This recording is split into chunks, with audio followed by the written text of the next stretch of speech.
look at this. Here's the front page of the sports section of the Philadelphia Inquirer. That headline says it all about Aaron Donald. A load of trouble. Doug Peterson told his team, you've got to watch where Aaron Donald lines up. The new defensive coordinator, 37-year-old Brandon Staley, has Donald moving around the line of scrimmage. Peterson told Carson Wentz, find Aaron Donald, and then we've got to block him. We've got to have good communication in this football game. Oh, Damian Woody, no better than him to talk about that challenge. Two-time Super Bowl champ, and no, nothing will.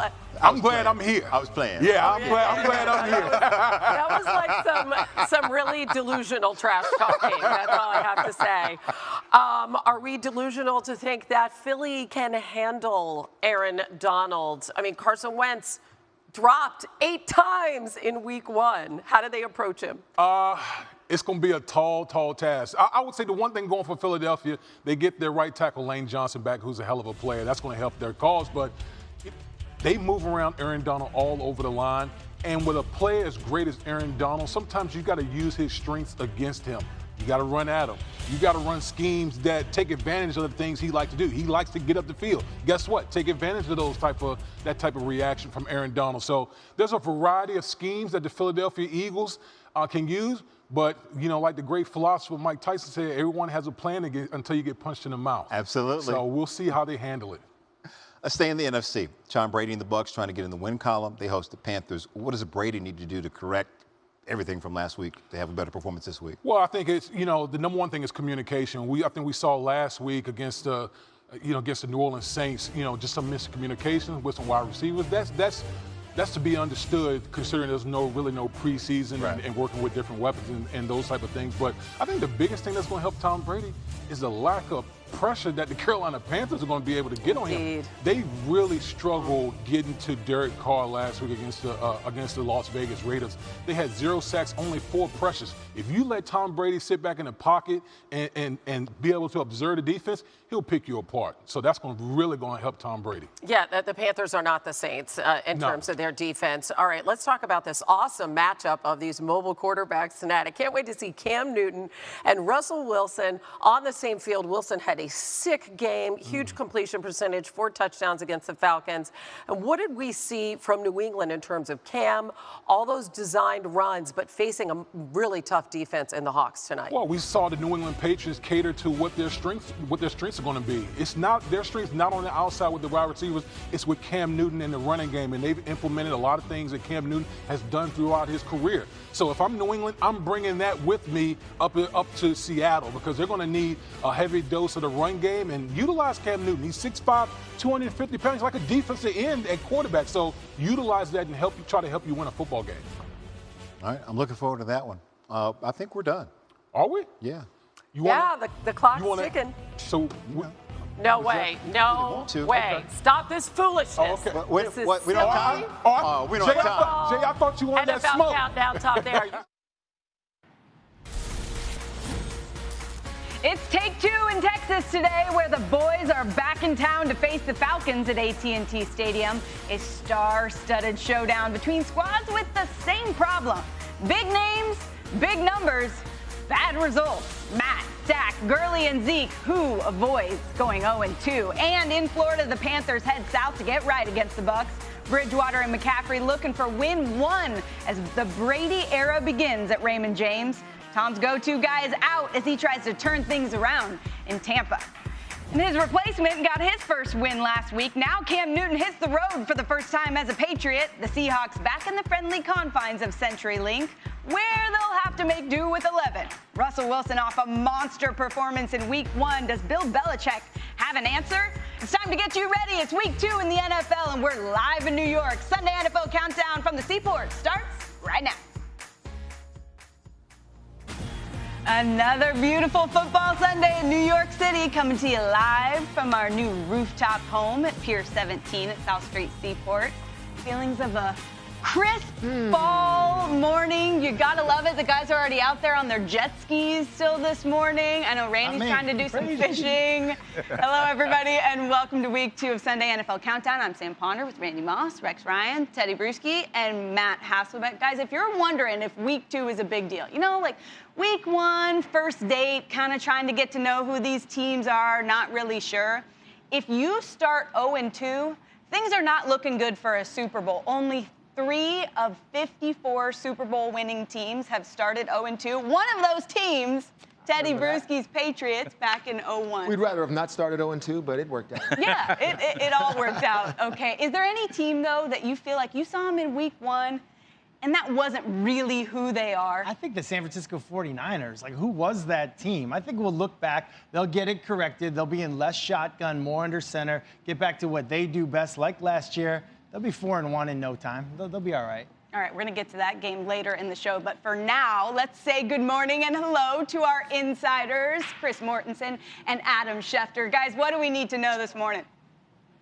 Good morning, Sam. It's week 2, but it's still worth pointing out the most significant stat from week 1, and that is that all players and coaches tested negative for COVID. And they did that again this week, and they did it again this morning leading into today's game. So it is all clear for week 2. The NFL and the NFLPA have done a great job managing the virus to date. No players and coaches have tested positive in season yet.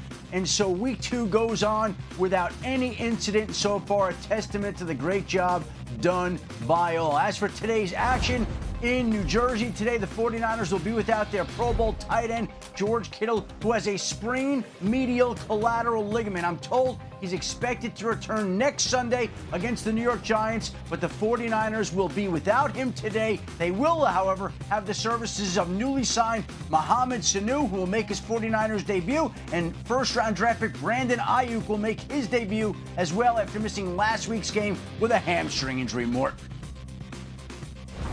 Yeah, and Adam, Tom Brady had a loss in his first start against the Saints, and he'll be without his leading receiver, Chris Godwin, who has a concussion and is out for today's game at Raymond James. Atmosphere of a dome where the New Orleans is. He didn't get that in Tampa. It's going to be hot. It's mid-80s, possibility of rain, and no Chris Godwin, Sam. Yeah, that's big news. And he really didn't have much success with Mike Evans last week. I think he was 1 of 4 targeting him. Rex, you've been saying for literal years on this show that Tom Brady's on the decline. Things aren't looking good out there. If you look at him in week 1, there would be some support to that argument. But what was your real takeaway from his performance last week? Well, Sam, it is true. He is on a decline. I mean, shoot, he's 43 years old. So, of course he is. But when I look at it as when you get a guy like Tom Brady or any superstar quarterback, the first thing you're going to do is sit down with him and say, what do you like? And let's put in those plays. Here's the crazy thing. I don't know if they had that conversation. And, of course, they did. Well, really, it never showed up in week 1 because I'm looking at him as he's just rolling plays in. I mean, I've played against him so many times. Like, I never saw, hey, where's the 3-by-1, cut split by X, run the snag wheels, run your – I could see the plays, you know, we're 2 on a vertical, 1 on a smack, X on an option. I'm sorry, I don't see any of it. Like, give them a couple of plays for goodness sakes. And here's the other thing I noticed. Tom Brady's sitting on the sideline by himself. Where's Josh McDaniels? Oh, he's in New England, sitting next to Cam Newton. Get the quarterback coach, offensive coordinator sitting right there, and let's do this thing together.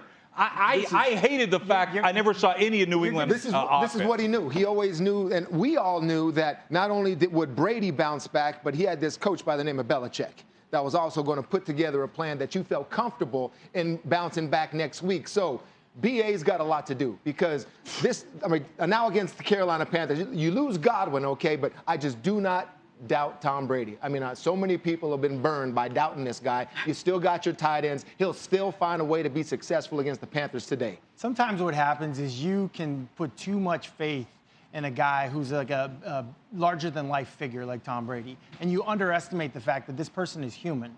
You know, they underestimated the fact there was no offseason. There was a limited training camp and no preseason games, and they went into it like they had all that work. I mean, Tom Brady is human. He is learning. He's unlearning and learning a new offense. I think that if you're Tampa Bay, you got to look at that like, hey, you know what? That week 1, that was our preseason game. We got to really focus in, hone in our playbook, exactly like you said, Rex, with what Brady's most comfortable with, and then they'll be fine. You're talking about all these weapons all this offseason about what Brady have. And now after week 1, we're looking at what has been subtracted from this offense. And 2 big weapons. There's a guy that I'm going to talk about that Tom Brady called out of retirement, future Hall of Famer, arguably the best or top 3 tight ends in all of football, Rob Gronkowski. Last week going against that New Orleans Saints defense, 3 targets, 2 catches.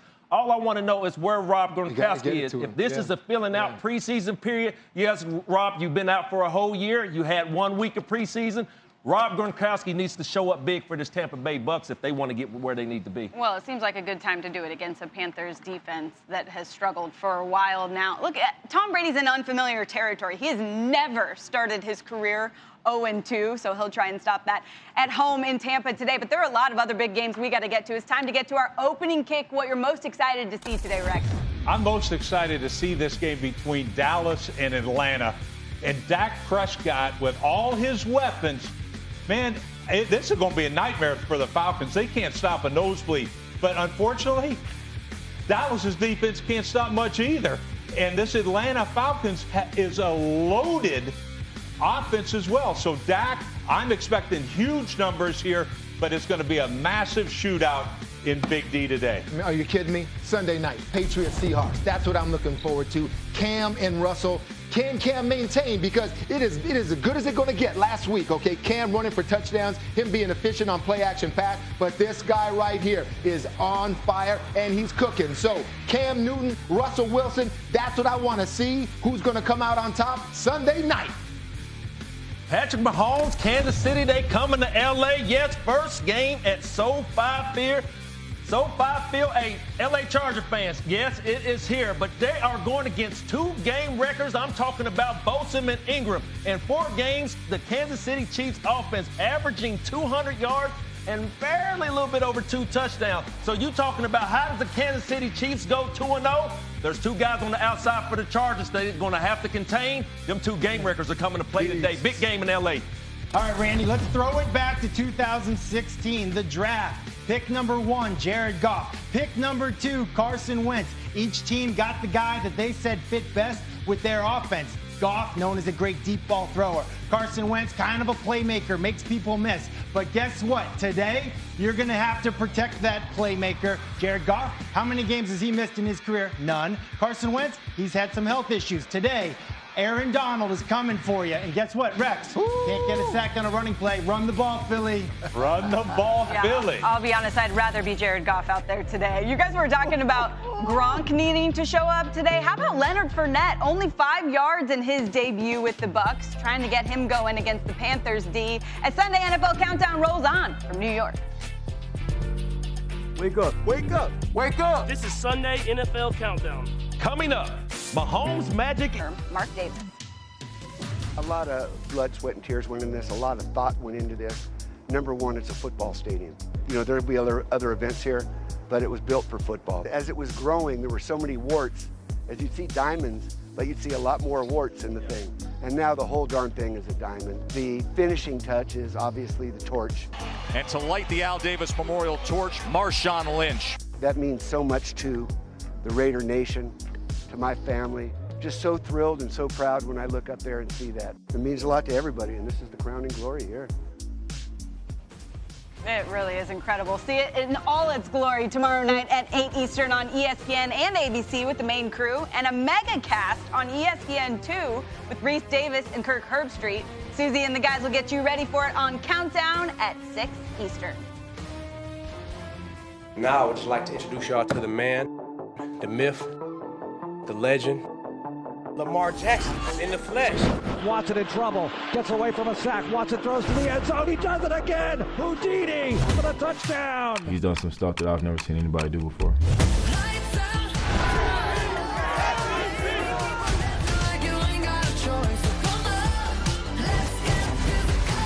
Last year's game is last year's game. This is a new year. It's not about this show. It's not a rivalry between me and him. That's a great quarterback we're going against. Who knows what's going to happen next?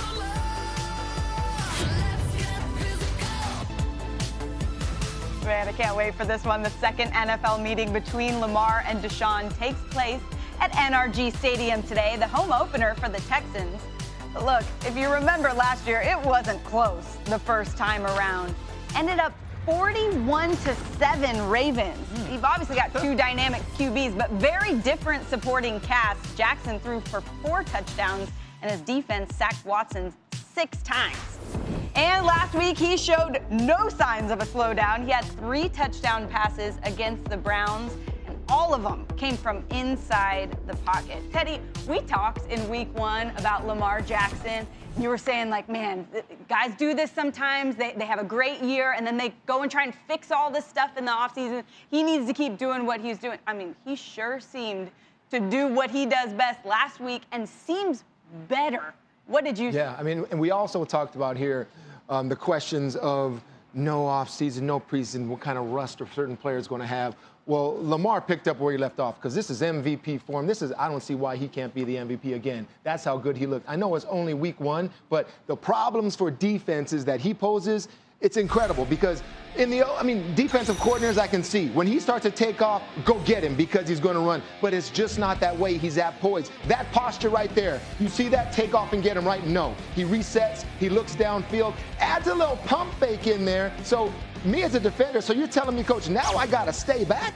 I got to stay back until he crosses the line of scrimmage. And then when he hits that line of scrimmage, Coach, he's at full speed. So that type of problem is what he is now because you have to respect his patience. The way he's not just looking to run like that. He's still looking downfield. He'll add the pump fake, and then he's gone. Incredible. So much problems for defensive players. So, Rex, what do you do if you're the D coordinator for the Texans? I'm not getting paid enough to tell you that answer. You know, the terrible thing is one of my former players is the new defensive coordinator with the Houston Texans, Anthony Weaver. Here's all he's got, his first 2 opponents. Let's see, Patrick Mahomes, week 1. And just when you think, well, it can't get worse than that. Oh, yes, it can. Here comes Lamar Jackson. I mean, this is ridiculous. And when I see it right here, you're right. I mean, if you stay back and give one-on-one coverages, he's going to beat you with his arm. All right. If you go to get him, now he outruns you. You know, he can do all those type of things. He improvises. He does all that stuff. So, you know, the math doesn't work. You know, on defense, you usually have an extra defender against the run and things, right? 11 on 11. But against his quarterbacks, that's what it is. And you don't have a guy in your team that can tackle this guy one-on-one. You're adding a power running game, too. That you have to worry about. So you're on your toes defensively to stop the run, but oh, my God. Listen, those are the obvious things, but today they can't forget about the tight ends, specifically Mark Andrews. Lamar Jackson, we talk all about the obvious things. We don't talk about the fact that this guy is number 1, the best quarterback in the NFL at throwing to the tight ends. He's number 1 in yards. He's number 1 in touchdowns to tight ends, better than anybody else. And then Mark Andrews, he's number 1 in the NFL since last year in touchdown catches for any position. So whatever your game plan is, however you want to die a slow death, you want to die a quick death, you can't let it be Mark Andrews. That's really an unspoken key for this Baltimore offense. And for some reason, people seem to, week after week, forget about him. You know, when I look at the bigger picture for the Baltimore Ravens, I know they're going deep in the playoffs, but I think one of their Achilles heel is their big playability. Last week, you kept hearing me beat up the wide receivers, the playmakers on the outside. You can't forget about Boyd, the other tight end today for the Baltimore Ravens. But when I look at their outside weapons, when I look at Snead, when I look at Brown, yes, they come up and make plays early. Last week, they each had a touchdown. But when I look at the bigger picture for the Baltimore Ravens, I look for them down the field because of the teams in the AFC with the firepower. Today, the Texans, they have the same type of firepower because you can't forget about Fales and Aiken for the Houston Texans. But they had some new additions this offseason, too. Hopkins gone. Who do they bring in? They bring in Brandon Cook. Yeah, Brandon Cook, Randall Cobb. So when I look at the game like this, it's all about the outside wide receivers, mainly for Baltimore. Teddy, you make a great point talking about Lamar Jackson. I talked about Lamar Jackson's accuracy last year. He proved me wrong. Now I think it's for them to move in a bigger picture, being able to get the outside playmakers, the ball, get it to them often so they can have the confidence that you need in those type of guys later in the season. You know what's really scary? we haven't said one word about the defense. This is probably the best defense in the National Football League. Statistically, it is the best defense in the league since they acquired Marcus Peters. So to me, it's like, you talk about a complete team. That's what's scary. Because usually you're like hoping that offense can get it going, so you don't have to be on the field all day. Deshaun Watson's got to be Superman, and I just don't know if he can. I mean, Will Fuller as a #1 wide receiver, I just don't see it. I mean, he can't stay healthy, and without someone else being there that we as a defense have to respect. I mean, Hopkins and Fuller, when they were together, you had your over-the-top threat in Fuller, and then you had Hopkins, who, of course, is outstanding. But is Will Fuller a one-trick pony? Is what I'm trying to say. Is all I got to do is put somebody over the top, and he's not going to do anything else. He has got to come up and stay healthy for this team. The Texans better get ready for man coverage today. They're going to be in their face for 4 quarters. They better get ready for man coverage. If I'm a Texans fan listening to this conversation, I am depressed. Because before the game, what we're saying is a lot of problems and really no solutions. I will give them a glimmer of hope. That game last year, of course, when it was a blowout, J.J. Watt didn't play in that game. And if you watch the right tackle for the Ravens in week 1, he didn't have a great game last week. So maybe if J.J. Watt can get after Lamar Jackson, I mean, good luck. Got to play Can't huge. get a sack on a run play. Watson got to play huge and Fuller. I'm trying to give the people some hope. Yes, it is. I think Carson Wentz probably been awake since last week after taking 8 sacks. Look, people, these are hard times. We're getting the shot however we can. I think someone was hiding in a bush for that one. Zach Ertz and Carson Wentz make their way into the stadium to get ready for the Rams. To our insiders, Chris Mortensen and Adam Schefter for the very latest this morning. What can you tell us, Adam? Well, thanks very much, Sam. In recent days, speculation has risen out of Cleveland that the Browns could be open to dealing Odell Beckham Jr. Yet in speaking to team officials this week, they were adamant that they have not talked about trading Odell Beckham Jr. They're not thinking about trading Odell Beckham Jr., and they don't want to trade Odell Beckham Jr. They are surprised that the talk continues to come out. They tried to squash it and say it is, quote-unquote, totally not true. Meanwhile, teams haven't been affected by COVID-19 on game day as much as the league office was on opening day. Al Riveron, the NFL Senior Vice President of Officiating, missed being in the league office's replay command center on opening day to remain home in Miami and battle COVID. But Riveron said Saturday he will return to the command center today, and he's feeling great. Thankfully, he's back there at work, and to date, he is the highest profile NFL employee who has been forced to miss game day due to the virus, Mort.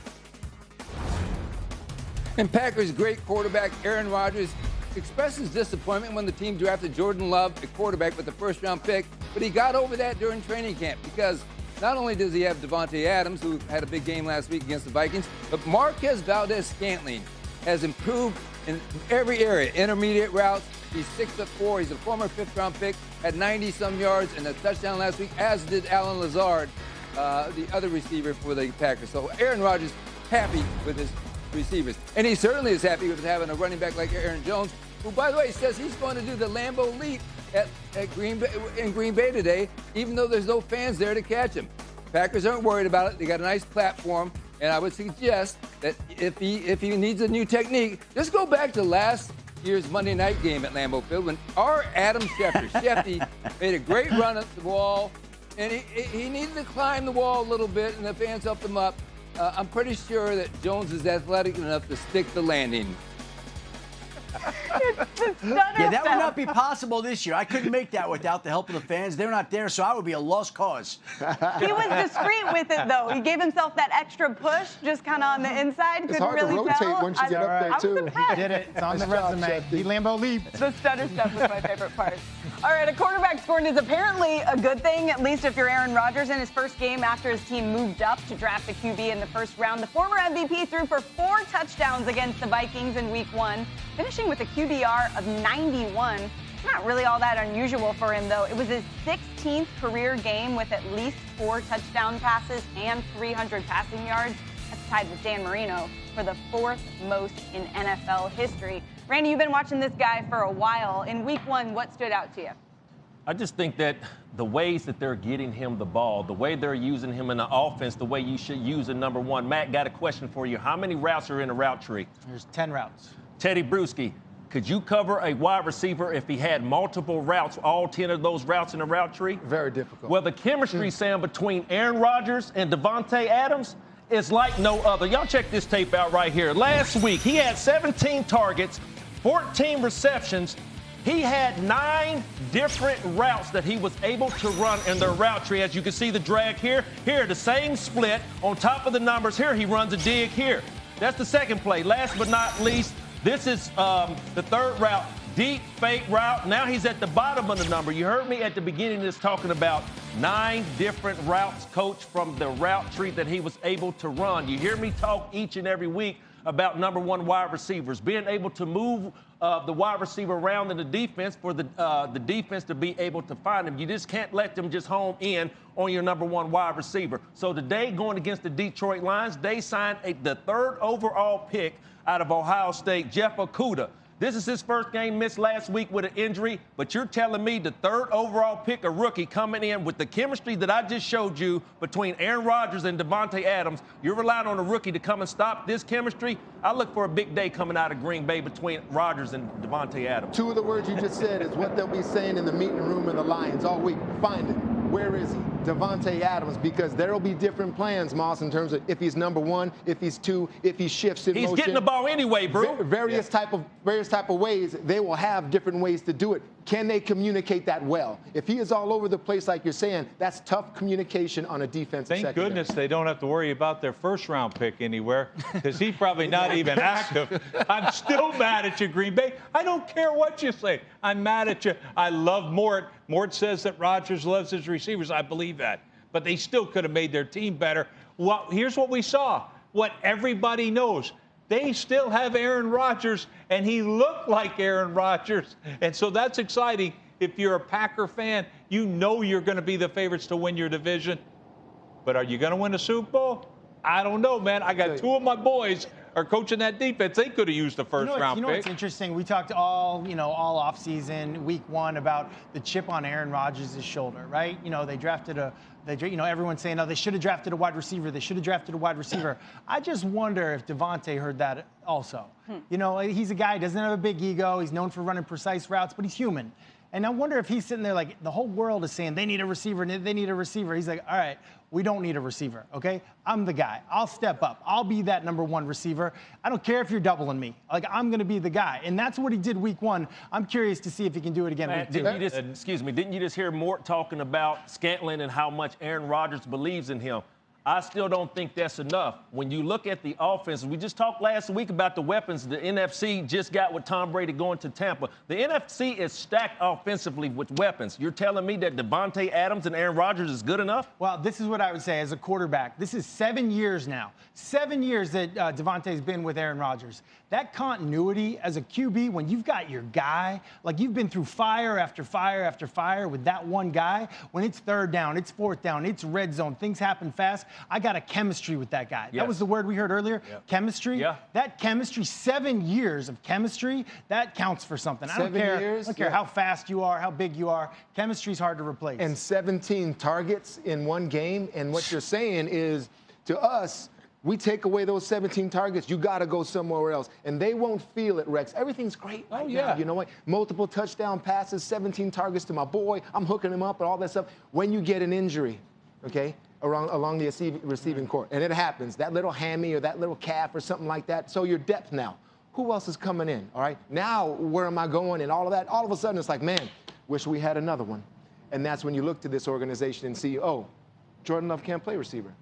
Put him out there anyway. Yeah. Well, look, we haven't even really mentioned the Lions, the team they're playing today. And a lot of people say, oh, the Lions aren't any good. We saw same old from them last week, blowing a lead and ended up losing to the Bears. But if you look at the 2 games that the Lions played the Packers last year, both of those games were decided on the final play of the game. And yes, you guessed it, the Lions lost because they seem to have I know there's something about Sam, getting to the end of the They're doing all game. the right things. They're saying all the right things, but you just can't let that one play turn into a 2-game or 3-game losing streak, because the whole move on thing, and then I'll make the play next time. Stafford said, I'm going to throw it to him 1,000 out of 1,000 more times. Still, you got to have that result. Yeah. The finishing off, the bouncing back, the moving on by getting a victory and then feeling good about it. What do they say? Winning's contagious, Rex? And so is losing. Not that you would know. Not that you would know. Look, the Packers' success in Week 1 shouldn't really be all that much of a surprise, because if you look at last year, this is the same team that was in the NFC Championship against the 49ers. That obviously didn't go well for them, but frankly, things aren't going well right now for the Niners either. After a Week 1 loss to the Cardinals at home and the loss of Richard Sherman and George Kittle, today they play the Jets at MetLife Stadium, where we find our Diana Rossini. Diana, I know you're getting after it once again. You talked to Jimmy G. What did he tell you after that Week 1 start? Yeah, good morning, Sam. You know, I didn't sense a lot of anxiety in Jimmy Garoppolo's voice when we were talking about what this offense is going to look like without their go-to guy, George Kittle. He said, look, of course I want my guy out on the field, but I've got so much confidence in this tight end unit. He said they're the most prepared unit on this offense. And he talked about Jordan Reed having a really good week of practice. And Sam, I covered Reed when he was in Washington with Kyle Shanahan in this offense. And when Jordan Reed is healthy, which he is a dynamic pass catcher who runs routes more like a receiver than he really does a tight end. But this team, they're going to miss Kittle's energy. They're going to miss him on the sideline. I said, Jimmy, what do you expect from Kittle on game day? He said, he's going to be blowing up my phone.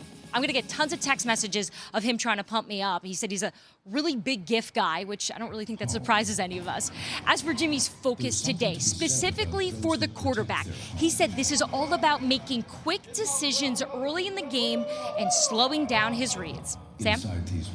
Yeah, Dan, I mean, it seems, Rex, to be a good bounce-back game if you're trying to get on track and you've got all these guys injured when you're playing a Jets defense. But I just want to know, how concerned are you about the Niners after what you saw? Well, look, this is my Super Bowl pick, but the Jets, today, right? Yeah, the Jets, of course. But you know what's crazy, and people are going to think I'm nuts, which I probably am. I am concerned about today, and I'll tell you why. They're missing 3 of their receivers from the Super Bowl, with Samuel and Sanders being in New Orleans, and then Kittle, obviously. So that means run the football. Well, this Jet team can stop the run. One of the better run defenses in the National Football League. So I think they're going to have problems today. Will it be enough for the Jets to pull out a victory? Probably not, but it's going to be a lot closer than people think. Right, I'm telling you, penalties from the 49ers, miscommunication in the secondary. They've got a lot to clean up going into this game. Well, they're hoping to get some help from, I know, your favorite guy from the draft, because he's an ASU guy, Brandon Ayuk, that should get his. Funny. I thought it was funny. Should get. I just got it. He's a U of A guy. He went to ASU. Sorry, these are Arizona jokes. My bad with the Arizona jokes. I won't do it again. But they also get their center, Ben Garland, who should be back out there today. We still have a whole lot more coming for you from the Seaport here in New York. I got you, Ponder. Week 2 of the best catches in football and beyond. Randy's got another edition of You Got Moss from the college game and around the world. Plus, Cam Newton shopping in the backyard for a while now. Cam Newton and Russell Wilson face off at CenturyLink in prime time tonight. All eyes are on 2 of the best running quarterbacks in the history of the league. Both of these guys have over 4,000 rushing yards in their careers. Just unreal. And it's not like they can't throw either. These guys have met 8 times before, including the playoffs. But so far, Wilson has dominated these matchups, winning 6 of them. The familiarity and the respect is mutual. This game's gonna be a fun matchup. You know, everybody's talking about me and Cam. I'm thinking about Coach Carroll and Coach Belichick, 2 of the oldest guys in the game, 69 and 68. You know, so that's the interesting matchup here. Everything we've done for the last 20 years, and rightfully so, has been for Tom Brady. It was for Tom Brady, but when your starting quarterback has things that he's good at or things that you can take advantage of, then I think you try to take advantage of them. He sure did. Cam Newton had 15 rush attempts in week 1. That's the most ever by a Patriots quarterback. A lot of people seeing Bill Belichick show a second stage, his ability to adjust to the skills of a new player. What did you see in week 1, Matt? Well, you're exactly right. They did adjust, but that core Patriots passing attack, that Tom Brady offense, the bread and butter plays, that has remained intact. Here we go. Week 1. Patriot pass is what I call this. Hard action, pull the left guard, and play action to the running back to the right side. We've seen this for 20 years out of Tom Brady. This is Cam Newton to Ryan Izzo for 25 yards. They had about 50 yards on this kind of play. You don't believe me? Here's Brady. You remember this? We saw this for 20 years. Patriot pass, pull the left guard, running back, hard action right. The offensive line fires out. These linebackers don't know what to do. It used to be Gronk. Now it's somebody new. It's Cam Newton. What else is new? The new dimension of the running game, the quarterback running game, red zone. You want to play the Patriots man? Okay, we send him in motion. We know it's man. Outside technique, great, no problem. We'll run 5-on-5 here. We got great angles, great numbers. Tight end down, tackle around. Who's the tackle blocking? Who's blocking somebody that's covering the tight end in man? Got him. That's the simplest block you're going to have. Great angles, great block by the center. Stand up, walk in, touchdown. You don't see those often in the NFL. The Patriots get my award for the best coaching job week 1. They adjusted to the skill set, but they didn't get away from their core bread and butter plays. That's why they're 1-0 with a new quarterback and nobody else is. Yeah, let's keep talking about adjusting the skill sets because that's what Pete Carroll's doing too with that new safety he has in Jamal Adams, the most impactful trade defensively in the offseason. You see him right here, the range. They put him in the flat right here from deep to short. Great technique, great tackling. Jamal Adams has that type of ability. Also to play over the top of your linebacker, get a reroute on Julio, keep depth. Go ahead and make a tackle. That type of range, what Jamal Adams can do, and he knows it. Go ahead. Let him know it. Smack him on that foot. That's what he does. And then also the pressure aspect of it. You talk about adapting. Here comes Jamal. I know I've got this weapon in Jamal Adams, forcing incompletions, but let me do this. Let me put Wagner and Wright in the middle, in the A-gaps, and then Adams on the outside. You don't know who's coming, but then that speed, that violence coming off the edge, he gets a sack right there. That's what Jamal Adams can do. We're talking about adjusting and adapting. Yeah, don't leave him unblocked. But Pete Carroll, that old school Sam of middle of the field safety, they play cover 3. They do what they do. It's over. Carroll can adapt. You see split safeties, and the way he uses Jamal Adams is very refreshing. It's ironic that the old guys are the guys adapting. Yes. You know, week 1, those are the 2 guys that did the best job. You can teach an old dog new tricks. Breaking news. We just found out this last week. Look, Jamal Adams in that game, 12 tackles. That's the most ever in his career. And in case you're assuming, well, the Seahawks are going to win because they're at home, I know there's no 12th man today. The last 2 home games with help from the crowd, they lost. They haven't lost 3 straight at home in 12 years. For more on the Patriots, make sure to check out The Dynasty, a New York Times best-selling book that tells the inside story of how Robert Kraft, Bill Belichick, and Tom Brady teamed up to build the greatest sports dynasty of the 21st century. Yeah, I'm sure. Have you read it, Teddy? Almost done. All right. He's almost done. He'll give a full report next week. This guy was a part of all that, of course. Rob Gronkowski back in action. 2 catches for 11 yards in week 1. Looking to get him more involved today against the Panthers. Still to come, don't go anywhere because when we get enough teams to start 2-0, made the playoffs. And that could be even higher this season with 7 playoff teams in each conference.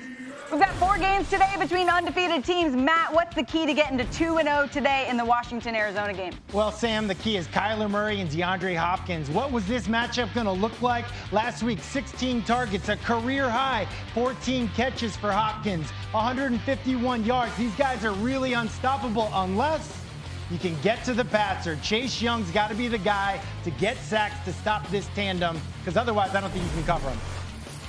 All right, let's go to Kansas City and L.A. here. And, of course, everybody thinks that Kansas City Chiefs, you got the easy road to go 2-0 against these Chargers. But hold on a second.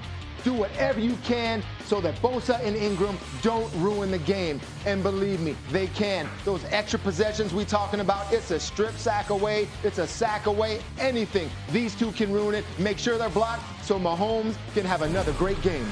Jags coming into Nashville. Last week, week 1, very efficient in the red zone for Gardner Minshew and Ryan Tannehill. This week, it's a divisional game. I want to see when they get down there to the red zone to where you're going to win this game, you have to score touchdowns and not field goals. It's a big game going down in Nashville divisional. You said, Sam, this team the winner goes 2-0. I can't wait to see this game. Hey, they say that the Patriots, they can't run Cam Newton 15 times again. Well, you know what? They better, because the Seahawks are a heck of a lot better team than the Dolphins. And I think by running Cam, that's the great equalizer in this matchup. So don't be surprised if Cam Newton runs the ball 15 times or more today. Especially with both Julian Edelman and N'Keal Harry questionable in that one. Time now for Seconds and Schefter. Take it away, Adam. All right, thanks, Sam. Overnight, the Chicago Bears got a contract extension done, but it wasn't with Allen Robinson. It was a 3-year, $17.25 million extension with running back Tariq Cohen, who will be going up against the Giants today, who are expected to get back their wide receiver Golden Tate, who missed last week's game with a hamstring injury. In offensive tackle news, Dallas Cowboys may not have their left tackle Tyron Smith today, battling a stinger in his neck. It'll be a game-time decision. And in the other tackle news of the day, it'll be the Jets' first-round pick, Mekhi Becton, going up against the former 49ers first-round pick, Nick Bosa. That is a matchup of the day, Sam. Yeah, fun one to see at MetLife today. It's time for everybody's favorite segment right now, though. Time for another edition of You Got Moss. Teddy Bruschi got the call today. Yes. I know you're fired up and ready to go. To be here. Randy, what do you have for us? Well, Sam, hey, week 2 nominees, we got something for you, Brew. Welcome to the show, week 2. Let's get this thing started. Let's go to top play. Let's go first play. Pee Wee football, Jaden in green and white. Quarterback throws it up to Jaden, who jumps and makes the catch. Oh, my goodness. What are you, 7 feet tall? He got no height advantage right there. That is not fair. I'm not mad at him. Hey, kid, you got on the show, man. Better luck next time. You got Moss. He'll get a growth Moss, let me take this one because we got a little defensive representation here. Louisiana versus Georgia State. Cornelius Brown throws it deep, but it's intercepted by Mekhi Gardner. Look at that. Get it at his high spike. Go ahead and take it. Sam Pinkney, you got Moss. Next play, I love it, Brew. Liberty versus Western Kentucky. Terrell Pigram throws it up to Craig Bird Jr., who catches it over the defender for the touchdown. Woo! That's the way to get up there, boy. That's how you make you got Moss. Running the man is down, and you got Moss. It happened. Let's go next play. Let's go Freedom High School in Wisconsin. Quarterback throws it deep towards sideline. Connor Dickrell comes up with the catch. Man, y'all got to give me these kids' names. I know I would love to hear my son's name yelled on TV. Kid, you got Moss. Last but not least, Cedar Falls versus Hempstead in Iowa. Look at this one-handed catch in the back corner of this end zone. Hunter Jacobs goes to the end zone and finds Trey Campbell. Hey, man, hey, Hempstead. You got Moss. Hey, man, it happened, Sam. I messed up. Hey, Teddy, I'm sorry for your first one. But welcome here, man. Welcome here. Welcome week 2. No, it's just another opportunity to get better, right? You never mess up. Hall the of finals Famers don't tomorrow, mess Sam. up. I do better. Okay, I'll do better. I feel like I'm talking to one of my kids right now. You can do it, Randy. All right, look, if there was a way for an entire team to get Moss collectively, that would be the way to describe what happened to the Eagles last week in Washington. Today, they play host to the Rams at the Link. Aaron Donald returns to his home state where his quarterback, Jared Goff, faces his fellow 2016 draft pick for the second time. Jared's got to be feeling better than Carson Wentz these days, though. Carson was sacked 8 times last week and posted the lowest total QBR in the league. The Eagles know that last week's effort won't be enough. You know, I think you obviously learned from, the previous game that definitely wasn't our best, as you guys have so eloquently written about. Kind of a tale of two halves, really. I got to be better. We didn't make the plays we needed to make, and I got to be better. It starts with me. I got to protect the ball, lead these guys better, and all in that. We know we got to play better. We got to coach better, and that's what we're going to focus on this week. No shock here, our Sal Palantonio is live in Philadelphia. Sal, I'm kind of afraid to ask, but was Doug Peterson in the mood for a text this week after the loss in week 1? What can you tell us? Hey, SP, it's the home opener. Doug Peterson's always in a mood for a text, and I did text Doug Peterson this morning, and I asked him after that disastrous performance last week in Washington, what was your last-minute advice to Carson Wentz? And he told me in a text back, he said, I told Carson Wentz and the team to play for one another, create some energy because there won't be any fans in the stadium. Read, react, trust your eyes, and take care of the football. And Randy and Rex, you want one of these cardboard cutouts? All you gotta do is make a donation to Eagles Autism Foundation, and you'll get one of these. Wow, that's a sight right there. Okay, that is look at that smile. Oh, that's great. Attaboy, Sal. I'm just gonna leave that one alone. Look, Matt, when you talk about the Eagles, I mean, Week 1 was just rough across the board in a variety of ways. This is a team that's dealt with a lot of injuries. At the end of the day, keep Carson Wentz upright. Guy's running for his life half the game. What do you think they can change today in this game against the Ravens? Well, they get their running back back. My hope would be that they run the ball more. I mean, pass protection was the big issue last week. 8 sacks.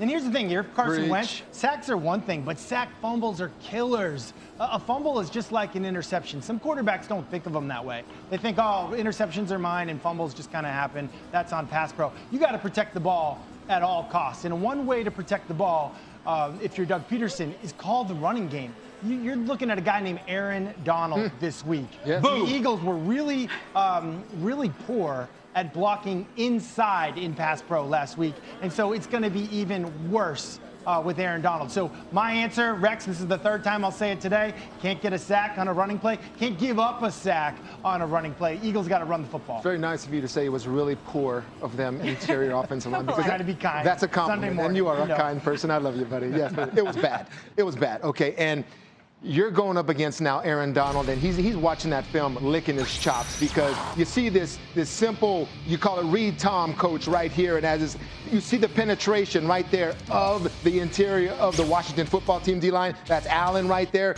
This is not Aaron Donald. You see a simple slap, move, rip right there. You get by, there's pressure, and all of a sudden you got a strip sack. It's fast pressure up the middle. Well, people, the best in the business is coming into town now. And you take a good offensive line here in the Dallas Cowboys with good players. Aaron Donald plays with them. Excuse me, get out my way. Let me get up here and get to your quarterback. This is mine. I'm licking my chops if I'm Aaron Donald right here because I don't just hit people. I destroy them. Everything that I touch. Get out my way because here I come. Carson Wentz. That's it. Run the football over and over again because the minute they drop back pass, he will be there. I guarantee it. I mean, it's just a problem that Wentz is having with not only, I mean, he's a guy I believe that can be a good complementary piece, okay? Unless the offensive line's great, the receivers are great, the running backs are great, he cannot perform by himself with those, like that small handful of quarterbacks that we consider MVP quality. I mean, there's nothing wrong with it. It's Eli Manning-esque. Okay, if he doesn't have everything else, he can't succeed. So that's what I see him as. But if you can't give him all those pieces, he's just not going to have success. Yeah, the thing I was really disappointed in that game by Carson Wentz, because I think he's a big-time quarterback, but he played like a young quarterback. And what I mean by that is young quarterbacks have a tendency, when they lose confidence, is to look at the pass rush and then try to pick up the target downfield.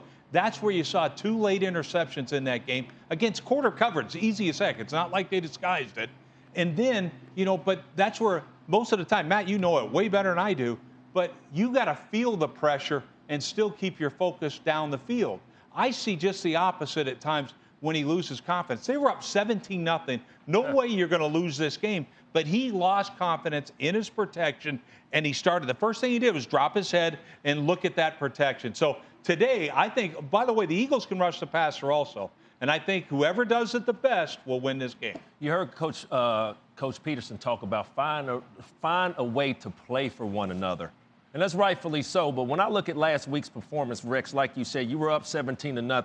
And I know it's early, but the Philadelphia Eagles needed to find a way last week to battle through adversity. Going against the LA Rams today, there's going to be times where they're going to have to battle some adversity. There's going to be plays where Jalen Ramsey might make a play, Aaron Donald might make a play. The Philadelphia Eagles cannot continue to just read old press clippings and think they're the Philadelphia Eagles of old.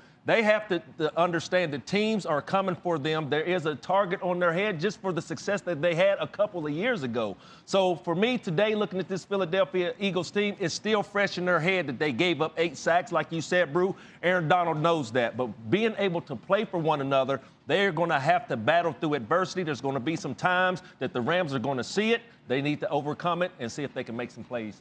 Yeah, this is a team that's not familiar with starting 0-2. They haven't done that since 2015. But they do get a little bit of help back with their running back, Miles Sanders, expected to be back today, and their right tackle, Lane Johnson. So hopefully there's a little bit of a comfort security blanket there for Carson Wentz.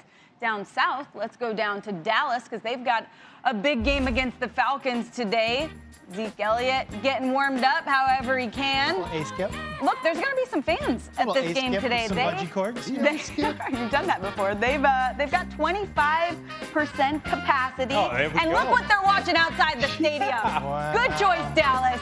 We appreciate it. Got the tents going, the hats going. Rex, you would fit in right there. I think that would be a good time. They love me in Dallas. It's a rating Where don't they love you, Rex? Still to come. Don't answer that. On Countdown, before the Chargers host Patrick Mahomes and the Chiefs, the story Adam Schefter doesn't want you to hear, how Schefter got scooped on the biggest signing of the summer. And Big Ben. Snickers is brought to you by T-Mobile, America's largest 5G network.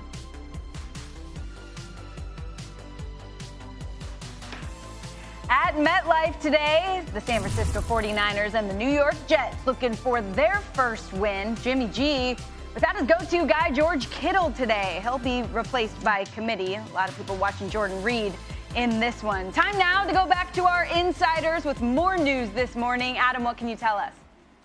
Well, Sam, one of the big stories of week 1 was Ron Rivera and the battle he's facing. Mort, what can you tell us there? Yeah, and Adam, as you know, Ron got an IV for fluids at halftime in last week's win over the Eagles for the Washington football team. They made the flight from Washington to Arizona, and they are prepared to give him more IVs today, but they'll do whatever is needed. That's what Rivera told me last night. But he said he was feeling well, despite the fact he's in the second week with some pretty intense cancer treatments that include chemotherapy and radiation, among other protocols. But Ron says he's excited to go, just anxious about facing Kyler Murray. All right, Chiefs coach Andy Reid will be wearing the same face mask he wore for Kansas City's regular season opener, but his team's equipment manager, Alan Wright, secured and deployed a product that hockey players use to defog their masks, Reid told me. Reid is expecting better results than he got in the opener when it wasn't easy to see through the fog in his mask that became the memorable image from week 1. He's not expecting the same issue in SoFi Stadium in Los Angeles when he returns home today. He'll be using that hockey player's defogging mask, Mort. And when Rob Gronkowski came out of retirement when the Patriots traded him to the Buccaneers to reunite with Tom Brady, there was a lot of celebrating going on. In fact, they hooked up for 90 touchdown passes in their career together, Gronk and Brady. But there were skeptics saying that Gronk, hey, look, he may look good on the beat, but he's a little bit broken down. Last week, he only had 2 catches for 11 yards. We'll see if he develops more as it goes on. Looks good on the beach, but maybe in uniform, not the same player. And why should we expect the same player with all the beating he's taken? And then Josh Allen, the Buffalo Bills quarterback, went over 300 yards passing, had 74% completion percentage, but the Bills coaching staff had a little talk with Josh, a quarterback on the ascent, as they face Miami today, and that is clean up the erratic play. He lost 2 fumbles. Guy hasn't thrown an interception in the red zone this year, or in his career, by the way, but 2 lost fumbles made a game a little bit closer than they needed to last week. But they definitely believe that Josh Allen is a quarterback on the ascent, Sam. Thanks, Mort. Let's go elsewhere in the AFC at Heinz Field. 2 of the most storied NFL organizations face off. Big Ben and the Steelers hosting Drew Lock and the Broncos. Denver off a loss of the passes thrown to Juju in his first game in nearly a year. So, Rex, I know it wasn't the Giants. This isn't a world-beater defense that they were up against last week. But after seeing the Steelers on Monday Night Football, how good is this team? Well, first off, I have one question. Is Juju still riding his bicycle around town, or does he have a car? I expect that. But when I look at this, though, and yes, the offense played well. It was great to see Ben have success. But it's all about their defense. I mean, this is a defense, Sam, that should be feared and respected. in traditional, fashion, the Pittsburgh Steelers way. It starts with T.J. Watt and Bud Dupree, probably the best combination of edge rushers in the league. Oh, and by the way, you have Cam Hayward inside, who is a Pro Bowl player as a tackle. And then, Minka Fitzpatrick doing his Troy Polamalu impersonation. Young Bush is in there, too. Bush in there. And can we give a shout-out to Keith Butler, too, the defensive coordinator, because he's creative. He's not one of these one front, one coverage guys. They're creative. They're hard to prepare for, and they come at you from all over the place. This defense right here is Super Bowl caliber. Can Ben Roethlisberger play to that level again? I'm not sure. But, man, I'm telling you, watch out for this defense, especially watch what they do. They're going to knock some fear in this Denver offense today. Yeah, I agree, Rex. This is the best defense in the league. And I'll tell you right here, right now, it's just every single level. They've got players that can take the ball away and make great decisions in terms of stopping offenses. Watching Ben Roethlisberger play quarterback the other night, he's got a little bit to go, just like you're saying, Sam. That was a significant injury he had, and this is his golden arm that he's got right there, and he still needs a little bit of confidence to get back. I mean, you see him go to the sideline. He puts the sleeve on. I don't know if that's his binky or not, but it's like, make me feel a little bit more comfortable. But so Ben talked about this after the game about, I came back to play with this defense. That's how special he feels this defense is. And then, but if I'm a member of that defense, I'm saying, hey, Ben, we still need like at least maybe 20 points a game, 28 consistently. So if I'm on that defensive unit, buy your quarterback some time. Keep making plays, take the ball away, because Ben Roethlisberger is one of the toughest quarterbacks I ever played against. You don't have to defend him in the passing game, but you got to tackle that man. This is a tough man. It's coming, and I think this team is Super Bowl caliber. I agree with the defensive stuff, but I'd like to go back to what Sam was saying about Juju Smith-Schuster. That chemistry that he has with Ben is special. This is year 4. Those little nuances. Go back last week in the Giants game. Today, a former cross in the red zone and had that little stair step move and just sat the defender down, and he's wide open for a touchdown. The defender knew the route that was coming, but that chemistry and that precision passing game between those two guys, he had it once upon a time with AB. He has it now with Juju, and I think it's one of the things that will come and just continue to get better paired with this defense. These guys are dangerous. And I believe in that, Matt, continue to build. We've been sitting here just pounding. The question of Juju Smith being a number 1 receiver, and I think week 1 Monday night I was very impressed with what I saw because of the chemistry. Like you said, he didn't have him last year, and then they came hitting on all cylinders. But today, going against a very depleted secondary, as you heard Adam and Mort talking about, all their injuries started with Von Miller going down. Now you don't have but one guy in Chubb going to get after the quarterback, and then you having 2 rookies to go after this offense. I said time and time again, it's a work in progress with this. With being a number 1 wide receiver. But, Matt, you just said that they have some chemistry. They've showed it. This is week 2. They can continue to build on that chemistry because, like you said, Brew, the defense wants to know, offense, can you get us this amount of points a game? This offense can build off of last week's performance with these 2 rookie cornerbacks. I look for a big performance coming out of Schuster and Big Ben today. Yeah, I've got 2 concerns for the Steelers, one for right now and one for later in the season. Right now, the entire right side of their O-line is decimated. We saw Zach Banner go down in this last game. They've had 3 guys recently go down, so that's a concern on the right side. But in the future, to your point, Rex, about them being a Super Bowl team, look, they looked good in week 1, and we know what Big Ben can do. But look at the other quarterbacks in that conference that you have to keep pace for pace with. Talking about the Heisman winners? Are you kidding me? Yes. I mean, he's got to be able to, he can't just put up 20 points. He's got to be in the 30s and 40s if you're trying to compete with some of the other teams in that conference. So we'll see how that plays out as the season goes on. Another guy that's really looking for some points today, Christian McCaffrey. I mean, he had a good game himself, I think around 93, 97 yards last week.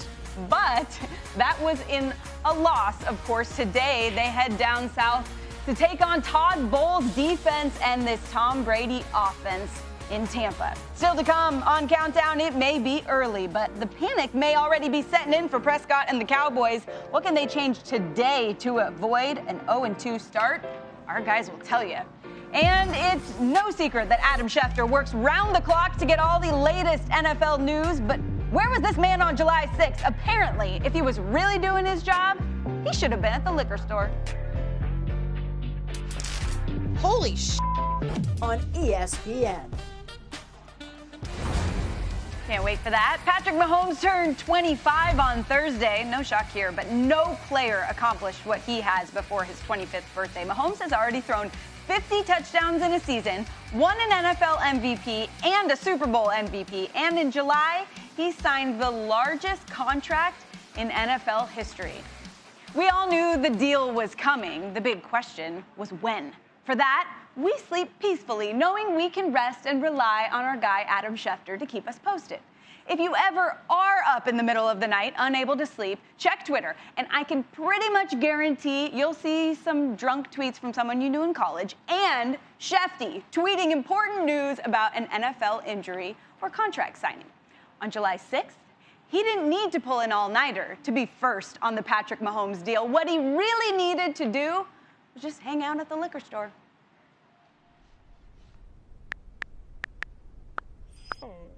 Back to our top story, breaking news. Patrick Mahomes has agreed to the richest deal in NFL history.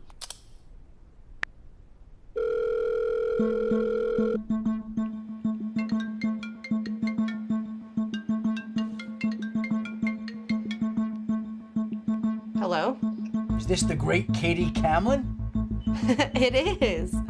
Wow, I finally get to meet my arch nemesis, the woman that's scooping me on all the Chiefs news. Katie, it's nice to have you on the Adam Schefter podcast. This is so wild.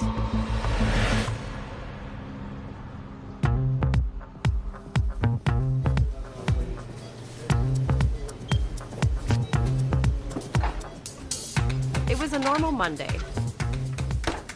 I had just begun my shift for the day at Plaza Liquor. Around noon, a gentleman came into the store wearing a Chiefs polo shirt. We had seen him in the store before and knew he worked for the Chiefs. He headed directly towards our champagne section.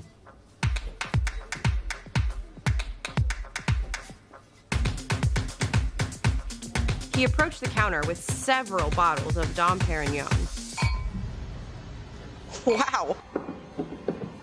Big signing day today. Ooh, can you tell me who? Well, let's just say it's not Chris Jones. I thought right away it had to be Mahomes. So I decided to tweet what I heard.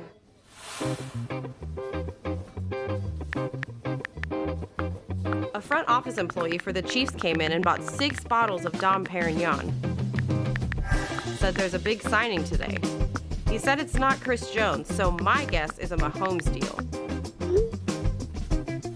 It wasn't Chris Jones. Everybody knew it was Patrick Mahomes. He's the best young player in the league. Mahomes keeps it! Touchdown! Just led the Chiefs to a Super Bowl title.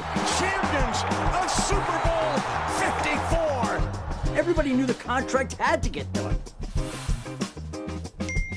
That's when my phone began to blow up. Over 200 likes, 40 plus retweets in the first 10 minutes. I immediately got nervous that I had broken a store rule or would get the Chiefs employee in trouble, so I deleted the tweet. But screenshots are forever, the internet had it, and the story took off. That's when things started to get crazy. Just before 3 p.m. Eastern, confirmation came and the tweet went out. Mahomes and the Chiefs had agreed to a 10-year, $450 million deal. So, Shefty here, what will this contract end up being worth for Patrick Mahomes? Kevin just hung up the phone and got the actual contract. It is a 10-year deal worth $450 million in the extension. And unbeknownst to me, Katie Camlin already was working it. Chiefs and QB Patrick Mahomes have reached a 10-year contract extension? Holy sh! I beat Schefter. She was on the story. Give credit where credit's due. Katie Camlin was on the biggest story of the summer. And that's how you make it big time. Turns out the Chiefs were fine with it, and people loved the story. News outlets wanted interviews, my name in headlines. I went on Adam's podcast. Nice to have you on the Adam Schefter podcast. It was insane. Me, Katie Camlin, the girl who broke the Mahomes extension news. It was a rush, but man, being an NFL insider was stressful. I think I'll stick to my day job.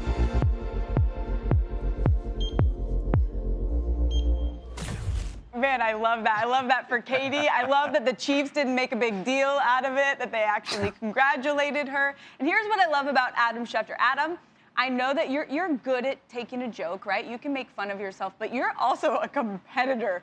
I know it had to just irk you a little bit, right? You've got to be a little upset about it. No, listen, Katie can do my job, but I would be incapable of running Plaza Liquor in Kansas City. I'm not capable. I don't know enough about all the stuff that she sells. So she could do my job, but I could not do her job. And good for her. She did a great job there, Sam. Yes, she did. So I wanted to know, after all this happened, did anything else come of this after the fact?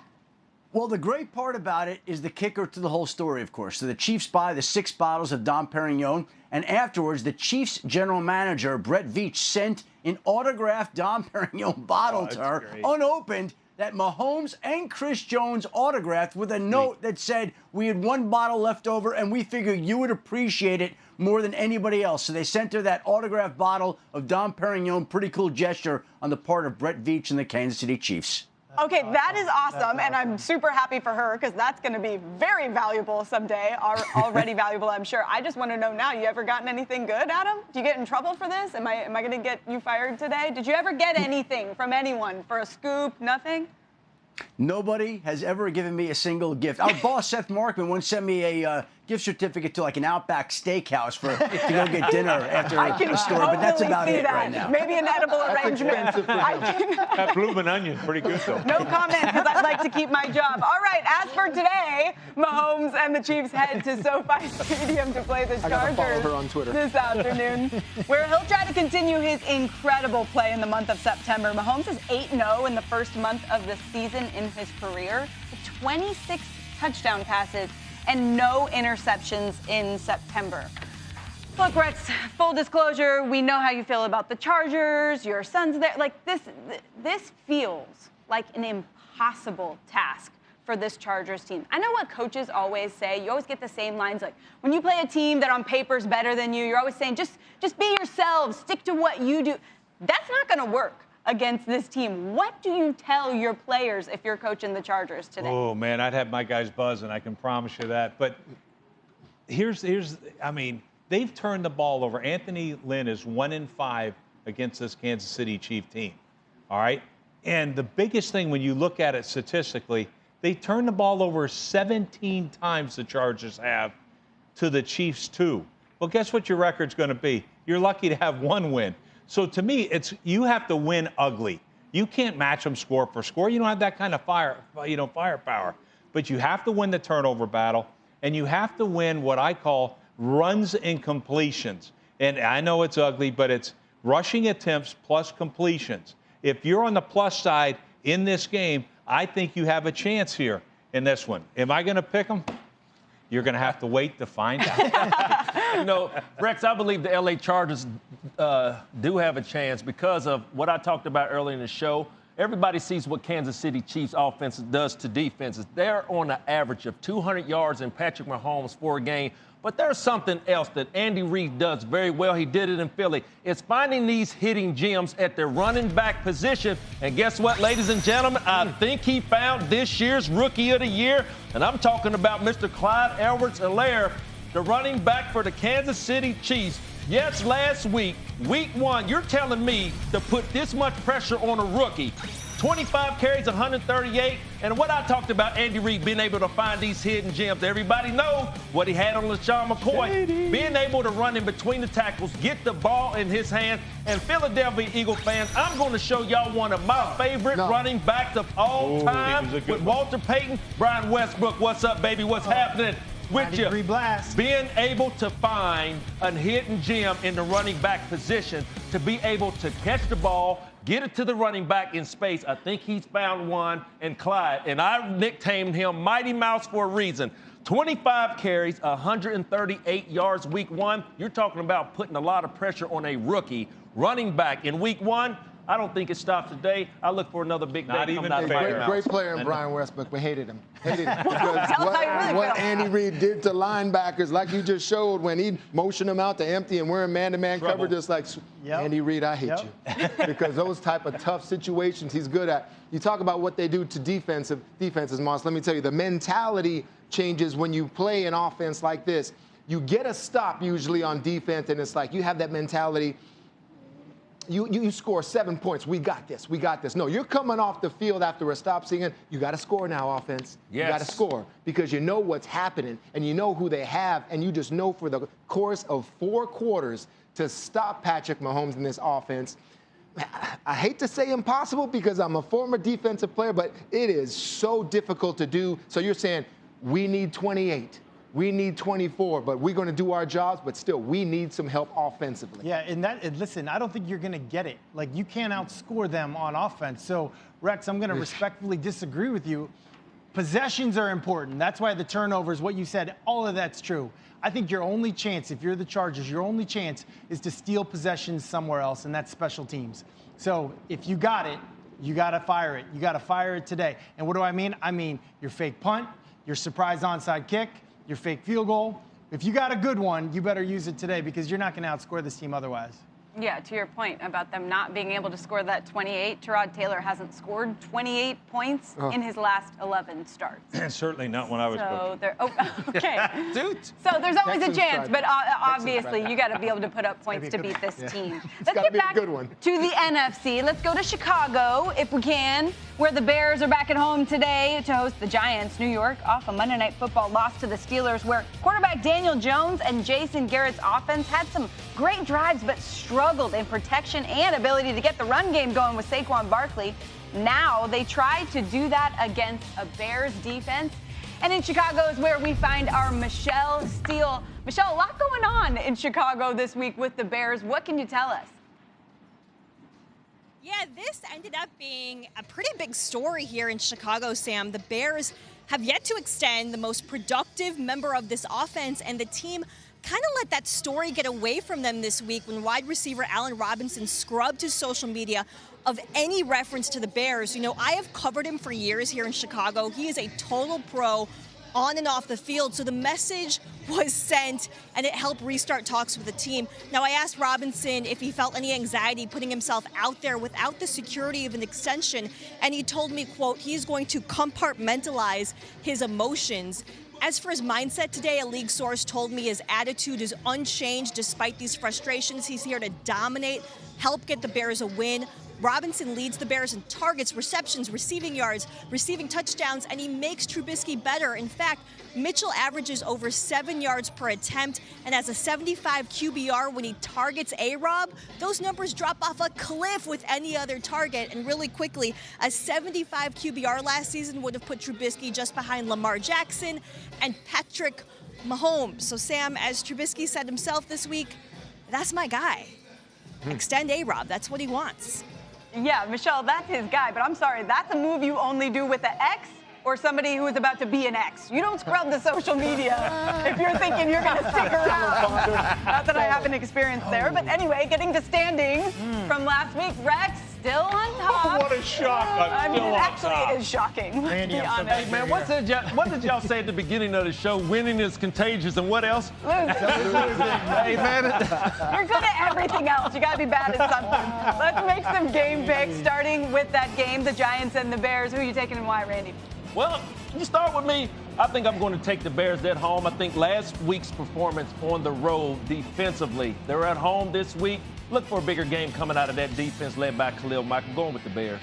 Well, now that Randy took on, I'm not so sure about my pick. But I want to see the Monsters at a midway return. This Bear defense, they haven't played great defense since Vic Fangio left, but I'm expecting it today. We knew the Giants couldn't get any kind of running game going last week, and I expect more of the same this week. Yeah, that's one of the images I couldn't get out of my head from week one. That offensive line of the Giants just getting destroyed. I'm talking destroyed.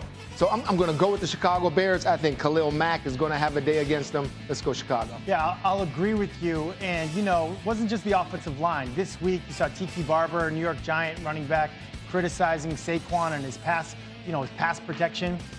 Here's what you got to do, Saquon. You got to think like a defender, right? I got a little throwback for you. You got to think like the guy that's blitzing. Let's take it back to high school. Saquon Barkley as a defender. Teddy, you're going to love this.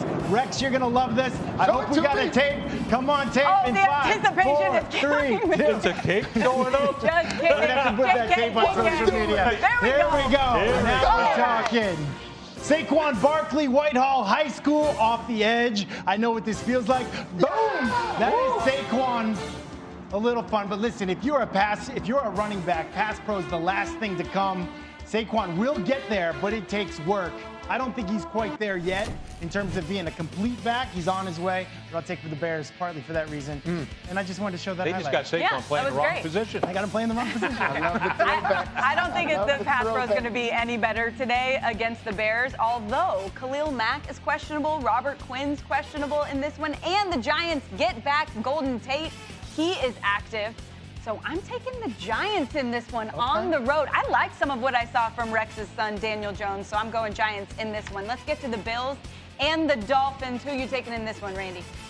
Well, I think the Bills is going to be a tough team on the road. They showed that last year, but I just think something last week in Foxborough, even though they did lose, I like the quarterback play coming out of Fitzpatrick or Fitzmagic. I'm going to go with the Dolphins at home. Whew, I tell you, this one's going to be a lot closer than people think. It is hard to win in Miami in September on the 1 o'clock games. It is hot. It's one of the biggest home field advantage there is. But you know what? I love the Bills matchup offensively this week. I'll take the Bills. Head coach Brian Flores, B-Flow, he's going to have that defense right. And I think you're right, Moss. We're going to see a little bit better Fitzpatrick take care of the football. I'll go with the Dolphins. Wow. Okay, I'm going to disagree. I'm going to go with the Bills today. I like the Dolphins. I think it will be a close game. But the last 3 times, I mean, Josh Allen's putting up like 30 points a game, more than 30 points a game in this matchup. I think the Bills are a team that's up and coming. They'll continue today. Yeah, I'm taking the Bills too, and I'm very confused by Teddy's pick because you have them winning the AFC East, correct? Today's just going to be an off day. I guess the Patriots have won the AFC East and lost to the Dolphins in the same year. That's happened before. I'm Is with this you. in South Beach? It is. It's kryptonite. Yes, it's going to be hot down there. We know that. Josh Allen really good in the red zone. I'm going with Josh and the Bills today. Let's get to the Vikings and the Colts. Randy, are you taking the Vikings in this one? I tried to take them last week, thought that they was going to defend their home turf, but guess what? This week they're not going against Devontae Adams or no one quite like Devontae Adams. Yes, they're going on the road. Minnesota Vikings defense. Y'all got to get after the quarterback and put some points up the board. Yeah, it's going to be a tough one. I'm going with the Vikes on the road. I'm telling you what, I'm going to go with the Vikings too. And it's because of how poor this Colt defense played. They gave up one incompletion last week, and they just got trucked by some free agent running back. I don't know his name, Matt, but he ain't Dalvin Cook. I'm expecting a huge day from Dalvin Cook, running the ball and receiving the football. Dalvin Cook, whoo! If you guys get him in your fantasy league. Did you draft him this week? You know I drafted him this week, Randy. Okay. I'm going to go with the Vikings here. You guys talk about getting pressure on that quarterback. I think Barr and Kendrick, one of the best linebacker duos, off the ball linebacker duos in the league. They'll get it done, make big plays. I like the Vikings big time here. Yeah, I like the Vikings as well. And I just can't pick the Colts if they can't protect the football. And that's really what it is. We talked about Phillip Rivers couldn't protect the football last year, week 1, couldn't protect the football. Going up against the Minnesota Vikings, a top 5 team in takeaways last year. You got to fix that. You cannot win if you don't win the turnover rate. Is it a sweep, Ponder? Is it a sweep? I do think Phillip Rivers will be better today. I just don't trust this Vikings defense after what I saw last week, and I don't trust all of you being right about something. So I'm going with the Colts. That's probably good. And I feel pretty good about it, to be honest. We've got a whole lot more coming for you on Countdown. We're going to be talking about the Cowboys taking on the Atlanta Falcons at AT&T Stadium today. Pressure's on for Dak Prescott and Zeke Elliott. Can they get it done in front of a partial home crowd? A little Seneca Wallace sighting there. Wake up. Wake up. Hey, wake up. This is Sunday NFL Countdown. Coming up, Super Cam versus Danger Russ. 2 of the NFL's most exciting QBs face off today. But find out why the Seahawks will be missing their 12th man. Just like a lot's going on. It's an electric feeling. Plus, what it sounds like to be inside the lines with Travis Kelce and Patrick Mahomes. How Dak Prescott will fix the Cowboys offense with one simple change. And why Tom Brady's Tampa debut will go better than his offseason arrival when he rode into the wrong house. Oh my God, Tom Brady is in my freaking house right now. All that and more coming up. Sunday, it's a Sunday NFL countdown.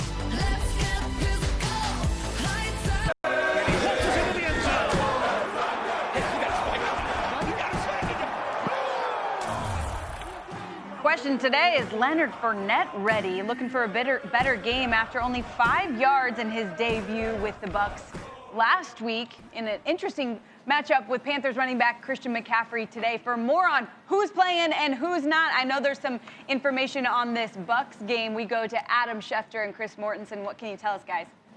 Thanks very much, Sam. Chris Godwin, the Buccaneers wide receiver, has been ruled out. As we know, they'll have to lean on Scotty Miller and Mike Evans and Rob Gronkowski and O.J. Howard and some of the other players, but no Chris Godwin today. The Dallas Cowboys will be without their starting left tackle, Tyron Smith, who was declared inactive. Terrence Steele will start in his place, and the Colts cornerback Rocky Ya-Sin isn't feeling well today. He's also inactive, Mort. And the Heisman runner-up from a year ago behind Joe Burrow, Jalen Hurts, quarterback, is active today for the Philadelphia Eagles. He was down last week. He's the number 2 guy behind Carson Wentz. Wentz is still the starter, but Hurts passed for 70 touchdowns in his career, ran for 43. He's a load. He kind of idolized Cam Newton. So this will be a situational type setting for the Eagles and whether or not they use Jalen Hurts. Very few situations, but if they come up, it'll be his NFL debut. Sam, back to you. Thanks, guys. At AT&T Stadium today, Dallas hosting Atlanta as both teams are looking to bounce back from a slow start to the season.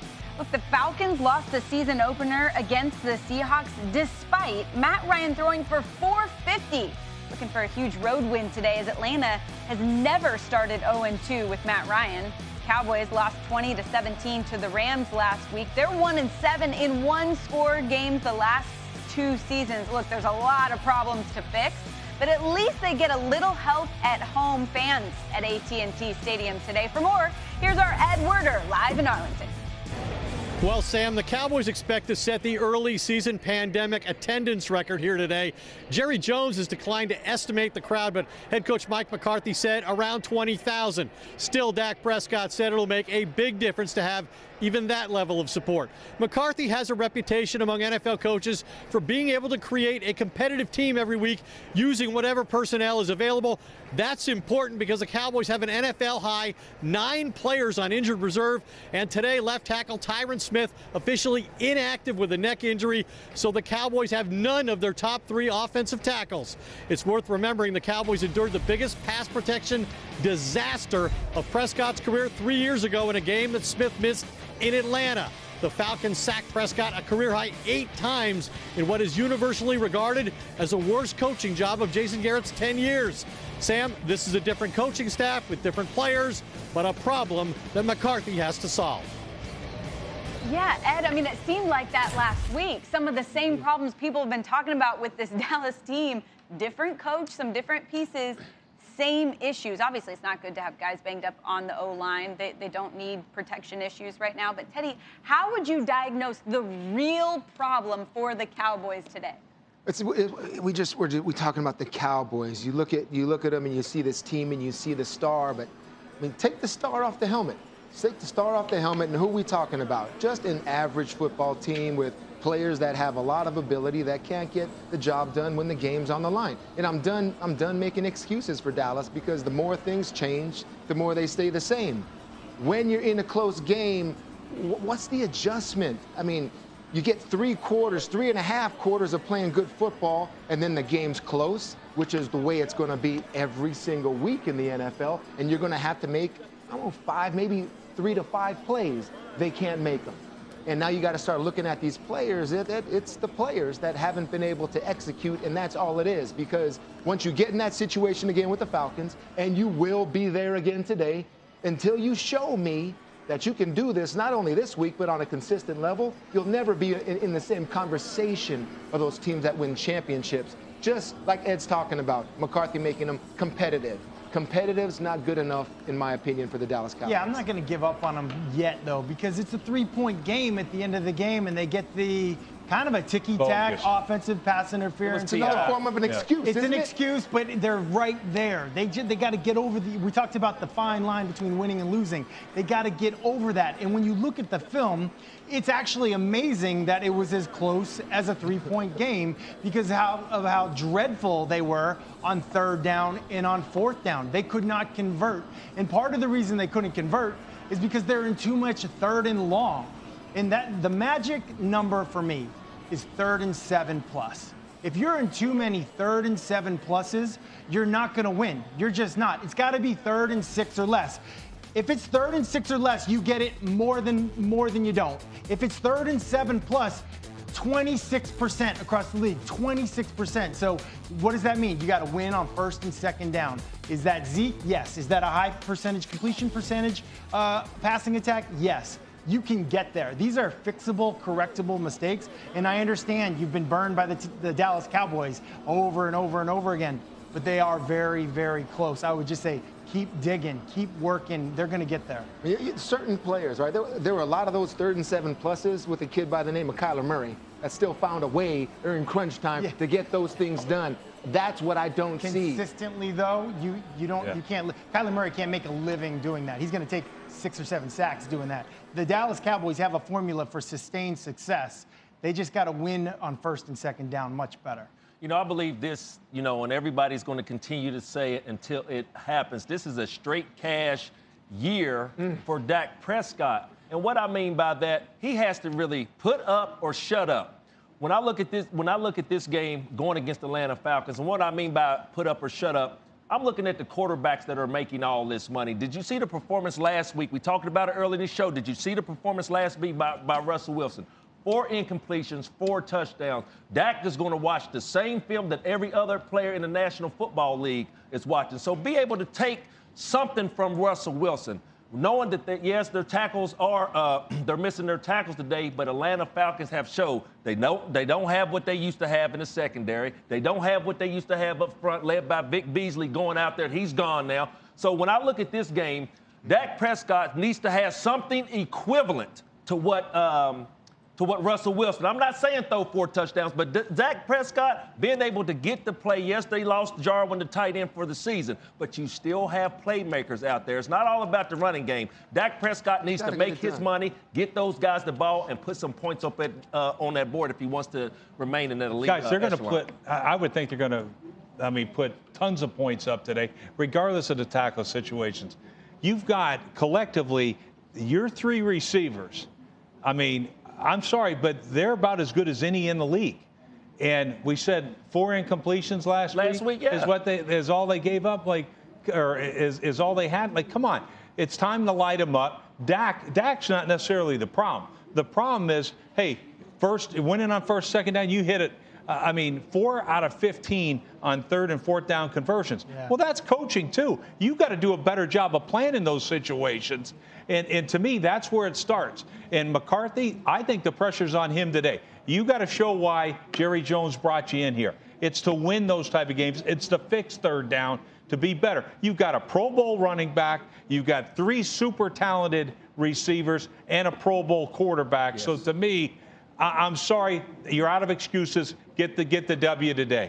You've got all the pieces, and I think that's why it's so frustrating. You look over the last 3 years with the Cowboys, they have the same record as the Chargers, 1 fewer touchdown pass than the Browns, the same number of takeaways as the Jags. We talk about this team all the time, but like you said, take that star away, and they have been average.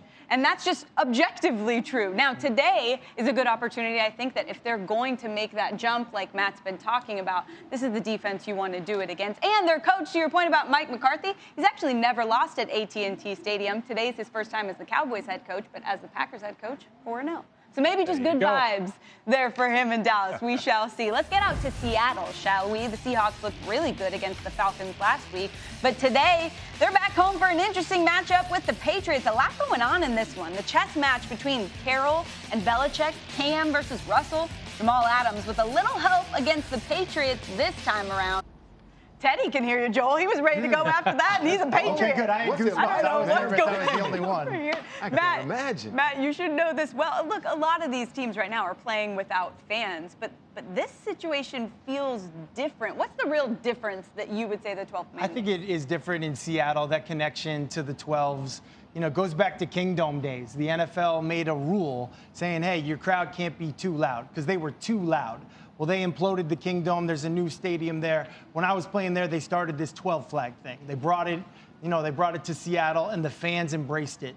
And I just remember there it is, right there. How loud it was when, say, Paul Allen raised the flag of the NFC Championship game, or awesome. whatever great athlete of Seattle or musician, or now they've got first responders and doctors that are doing it this week. But it's special for the fans. I would say it's equally special to the coaches and to the players. That pregame moment, you get the goosebumps. But there is no 12. There is no crowd noise giving that advantage to those pass rushers of the defense. And so that's going to be tougher. It's going to be tougher for the Seattle defense to play at home than it has been in the past because they don't have, they're there in spirit, but they're not really there in that stadium. Yeah, it's got to feel weird running out of the tunnel out there today. Let's talk about the other storylines in this game, though. Pete Carroll and Bill Belichick are the two oldest head coaches in the league and have a combined age of 137 years old. This will be the oldest head coaching matchup in NFL history. Russell Wilson is coming off one of the best games of his career in week 1. He had 4 touchdown passes and only 4 incompletions against the Falcons, finishing with the highest completion percentage in his career. Look, these are two really interesting teams, Randy, and some unknowns on both sides, some new pieces. So who do you think has the edge in this one? Well, just talking about the crowd noise, I'm still going to give the edge to the Seattle Seahawks, and mainly so because everybody is talking about the addition of Jamal Adams being on this team, and I really like that pickup because being able to be in the AFC East, playing against the New England Patriots twice, he has a little jump start up on this team, but when looking at this game, big game tonight, I'm looking to see where is Jamal Adams. He's one of those guys that has to be accounted for every play. So you're talking about the records that Cam Newton and that offense was able to break last week. I know for a fact that the Seattle Seahawks are not going with those Wright and Wagner, with Jamal Adams coming out of the sky. They're not going to allow all those runs. So to me, the New England Patriots did not complete a ball over 15 yards last week, and everybody's been talking this offseason, how is the health of Cam Newton's arm? So tonight, I expect them to slow down this rushing attack led by Cam Newton to see if he can push that ball downfield and make those windows a little tighter for them pass. Can you imagine how Jamal feels? Like, I've been beat up by the Patriots for so many times with the Jets. It's like, now I got a team. Now I got a team. I'm going out there. I'm with you, Brew. And when you look at it here, Randy makes a great point. I mean, let's face it. They never threw the ball down the field last week, and they're not going to be able to do it this week. So one thing, look, I have complete faith in Bill Belichick and Josh McDaniels. Absolute faith in those guys. I have faith in Cam Newton. Who I don't have faith in is all the guys he's throwing to. I don't see it. They don't have any weapons. I've been saying it for a couple of years. I don't see any weapons. Cam Newton's your only weapon. You better run him at least 15 times a day if you're going to have a chance. I just don't think it adds up today. As much as I respect Belichick and the Patriots and things, I think it's tough sledding, regardless, no fans in the stadium or not. Russell Wilson's is playing at an unbelievable level. I just don't think it's a good matchup for New England today. I think what you've seen already, I mean, so many teams, I mean, the Cowboys, you got to figure things out and get better. With the Patriots, what you saw last week, Sam, is as good as it gets, in my opinion. With Cam playing the way he did, the defense taking the ball away 3 times, Cam running as a physical runner, that's them. That's who it is. So when they get behind, they can't be that anymore. And there's going to be situations today where it's real. It's real. And you got Russell Wilson on the other side that can put points on the board. I'm so excited to see. I want Seattle to get a little bit of a lead because I want to see how it changes what they do because they'd have to. Yeah, that's not what the Patriots want to be. No. They want to be more the ball. They want to be exactly like you said. They want to be what they were last week. But thinking about it, if you're, say, the defensive coordinator for the Seattle Seahawks, you basically start with your players on Wednesday. So you practice hard Wednesday, hard Thursday, half day Friday. Then you have the day before the game, just a mental day. That's all the time you have left. That's all the time you have in the week to prepare for all the creativity in the quarterback run game. Quarterback run game is not something that's real big in the NFL. So I think I give the strategical advantage to the New England Patriots because the Seahawks, they're fighting an unknown opponent. They really don't even know what they're trying to stop. Well, I think we've just seen a sample of what the New England Patriots can do in the quarterback run game that, again, goes with the bread and butter passing game that they've kept. See, I'm still looking to see some Naval Academy stuff with that offense. And that's you know, New England schematically, they scheme up Cam Newton's ways to run the ball. Seattle, they're coming straight downhill, and we will all agree at this table that the Seattle Seahawks can run just like as good as anybody in the National Football League. Correct? This is the type of game, nobody's saying this. Hightower, this is a game where you have a big thumper like Hightower coming downhill to stop that run. Be able to watch tonight the run defense for the New England Patriots because it could become a problem if they let Carson get that ball. Yeah, that's a piece they'll definitely miss. They'll miss that's a him piece for they'll sure. definitely miss. Yeah, I'm with Russell Definitely Wilson on this. I think the most interesting matchup is between these two coaches to see the adjustments they make at halftime and see if Cam's able to sustain what we saw against the Dolphins last week. Can't wait for this one in prime time. Let's go back to a guy that they're a little bit familiar with. Yes, his name is Tom Brady, and there he is. It still looks weird, guys. I don't know. What week do you think it'll stop looking weird? Maybe never for Teddy and Randy. Maybe week 10 or 11 for me. More on Countdown coming up as Big Ben is. Steelers and the Broncos at Heinz Field today. Juju Smith-Schuster pretty perfect on Monday Night Football, and his connection with Big Ben should have a big day at home against Denver. That defense riddled with injuries. Time now for Seconds of Schefter. Take it away, Adam. All right, Sam, some active and inactive news for later today. The Houston Texans are not expected to have running back Duke Johnson, but they are expected to have wide receiver Brandon Cooks, both players listed as questionable. The Chargers running back Justin Jackson not expected to play. Josh Kelly, the fourth-round pick, stepped in last week, complimented Austin Eckler, did a great job. Team really likes him. And in week 1, field goal kickers had the worst field goal percentage, 71%, since 1998 in an opening week. That's something to watch this week. Kickers struggling early on, Sam. Yeah, that's no good, man. All right, at Raymond James today, two teams looking for their first wins. Christian McCaffrey and the Panthers against one of the best rush defenses in Tampa Bay. Shaq Barrett and company trying to get after Teddy Bridgewater today. But as expected, most are watching to see a game 2, that is, of Tom Brady as a Buck. It's still a jarring sight. Yeah, the 2 interceptions were surprising, especially the pick 6. But he's still learning a new offense after 20 years in the old one. He's the new guy in town in every way, still finding his way around the playbook and the city. Fortunately for him, he's got a familiar face. I'm so happy to be in Tampa Bay, and I wanted to say thank you guys for welcoming me and my family into your community with open arms. My name is David Kramer. I live in Tampa, Florida, and Tom Brady accidentally walked into my house.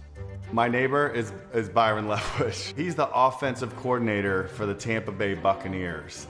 I was sitting at my computer right here at this island right here. Next thing you know, I just kind of look and I see at the front door behind me, I see this large shadow, and then I saw the doorknob turning. And I remember sitting there going, oh my God, somebody's coming into my house. And I just kind of froze. I see this tall guy walk in, and he's like, hey man, what's going on? And I was like, sarcastically, I don't know, man, you tell me. What are you doing in my freaking house? And then he got this very puzzled look on his face, and he goes, am I in the wrong house? And I said, you know, I think you are, but you look familiar. Where are you supposed to be? And he said, I'm supposed to be at Byron's house. And right at that moment, when he said that, I was like, oh my God, Tom Brady is in my freaking house right now. Tom Brady, are you kidding me? Before I knew it, he was grabbing his bags and he said, I'm so sorry, sir, I'm so sorry. And he just bolted. Next door. I'm just glad that ended the way it did. That could have gone real bad. Real bad. I'm surprised you didn't say thanks, babe. Yeah. Can you imagine how that felt? Anyway, in week 1, Tom Brady had 2 touchdowns, 2 picks in the loss to the Saints. That's the most interceptions he's thrown in week 1 since 2003. Chris Godwin, of course, is out with a concussion, a big loss, as he has the 3rd most receiving yards in the NFL in the last 2 seasons. It's still a new relationship for BA and Brady, and man, does it show. Yeah, I mean, he looked like Tom Brady in practice all the time, so it's kind of unusual to see that in the ball game because they didn't do the things that we didn't get ready for. Everything they did, we thought we were ready for. You know, I'm a player, just trying to win a game. Welp, it's that simple, I guess. Rex, I know you've got some feelings on this, so I'm just going to give you the floor on how this relationship is transpiring between BA and Brady so far. Yeah, I thought it was ridiculous. Number one, I mean, this isn't Johnny Lump-Lunk. You know, this is the greatest quarterback in the history of the sport. I expect a little more respect that way. And for calling him out, hey, first off, before you ever call out a player and anybody, you look in the mirror and you say, what could I have done? Well, I can tell you this, Bruce Arians, your team wasn't prepared in that game. There's several examples I can give you. So look in the mirror first before you criticize Tom Brady. By the way, how about giving Tom Brady some of his old playbook where he is comfortable with the offense? I watched Tom Brady for 20 years, coaching against him, whatever. And I've never seen Brady sit on the sideline by himself. Where's the coordinator? You know, where is the guy? Where's the neighbor? And somebody went, maybe he was there. I don't know, because I don't see him sitting by him. He's got this has to be Tom Brady's offense too, okay? But to me, I go to Bruce Arians when I look at this. Look at the kickoff. And this is a great example of how your team wasn't prepared. They have a 15-yard penalty. They were ready. You weren't ready for this. What are y'all doing? The golden rule is what? Never back up to catch a kickoff. Right. And by the way, here's the other rule that clearly your player doesn't know. He should have been straddling the sideline. All you have to do is touch the football, and it's a penalty on the Saints. They weren't prepared. They weren't prepared for field goal protection. When a guy fired out, you don't fire off in field goal protection. They run a no-brainer situation. And what is that? Well, the guy's just trying to hard count you, and then they're going to take the penalty and punt. By the way, your guy jumps off sides, and you jump off sides on another 3rd and 2. So start looking in the mirror, Bruce, and say, hey, look, it starts with me. I got to get better. And then you can go on to the quarterback. You know what? We got to figure it out. Obviously, this never happened. You know, we never played. Tom never played as well as we were hoping. But you know what? It starts with me. I got to get better. And guess what? Now you treat this man with the respect that he deserves. I knew there would be a point in this year where inside of Tom's mind, knowing the way I know he thinks is he'd be sitting in a meeting or he'd be sitting on the sideline thinking to himself, what are we doing around here? And that play right there is something. Special teams to me is a product of the emphasis the head coach puts on it. So how much time you're willing to spend, how much your time as even a teacher, you're willing to teach situations. Been in meetings. Moss, you've been in the meetings. Belichick's talking about punt return. Belichick's talking about the good coaches emphasize special teams and teach them. So those are little things right there. So I didn't think it'd be after week 1, but this is, I'll just say this, it's not Bill Belichick, and it's something Brady's going to have to get used to about the lack of attention to detail that they showed in week 1 and possibly going forward. I hear you guys. I'm not worried about this team. They'll be 4-1 in a month or whatever it is. But I do know, I have respect for how hard it is to unlearn. And Tom Brady looked very uncomfortable. Like all of a sudden, this is black, this is red, this is green. Like, you know, he's got to unlearn what certain things are in colors. Look at this. After I called the play in the huddle, I'm back looking at my wristband. This happened 2 times to then relearn. Watch for this again today. If this happens, this is a bad sign. I've been there. I was 13 years in Seattle. Just doesn't look like Tom. And I think if he can just, he had no offseason, he had no preseason games, he had a different training camp, he will be fine. These are correctable mistakes. And Rex, I hear you. I think I would be shocked if that coaching staff doesn't look in the mirror and say, what are we doing? We just made the greatest of all time look unprepared. And you know it's not because he didn't work hard. He's working his tail off. It is just tails, so hard man. to all of a sudden, and again, I use the verbiage and I use the colors because it's the clearest way that I can explain it. Like all of a sudden you're saying, hey, Tom, this is the color black. Okay, all of a sudden, and then this is the color red, and then this is the color green, and then that's blue, and then hurry up, run the play. What do you got? It's difficult. But you have to untrain because of the wealth of experience that he has. But here's what great coaches do. We look at what Belichick did with Cam, with Cam Newton. He said, hey, Cam, what are your favorite plays? And guess what? He incorporated them.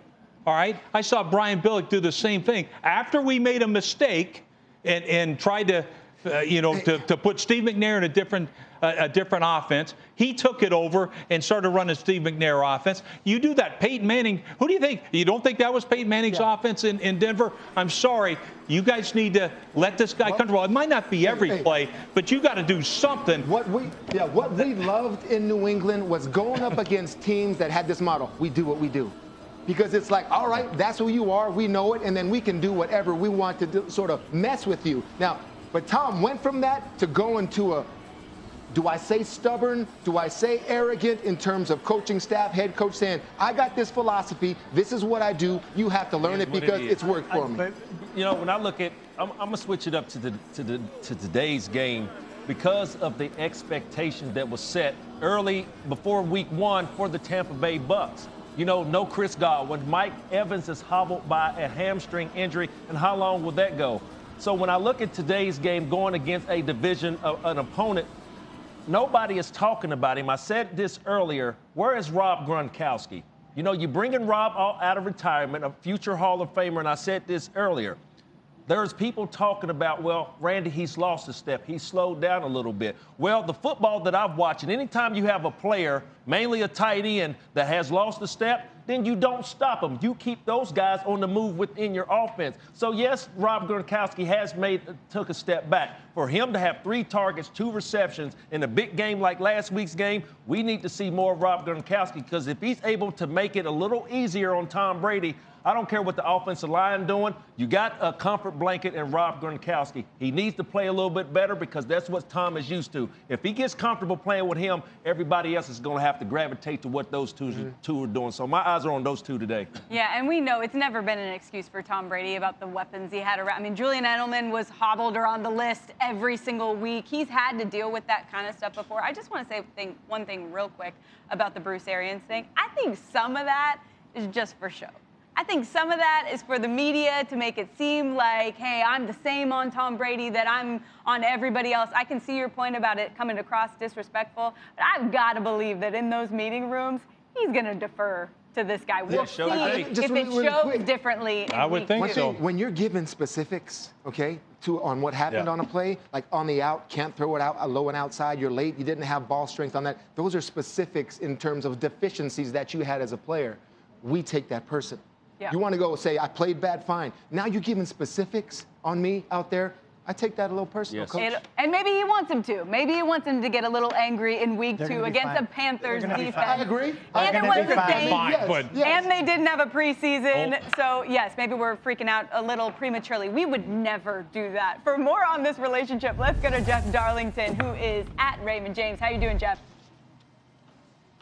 Good, Sam. And to your point, actually, as it pertains to that relationship, I will say that it does feel a little bit uncharacteristic of Bruce Arians to date based on their relationship.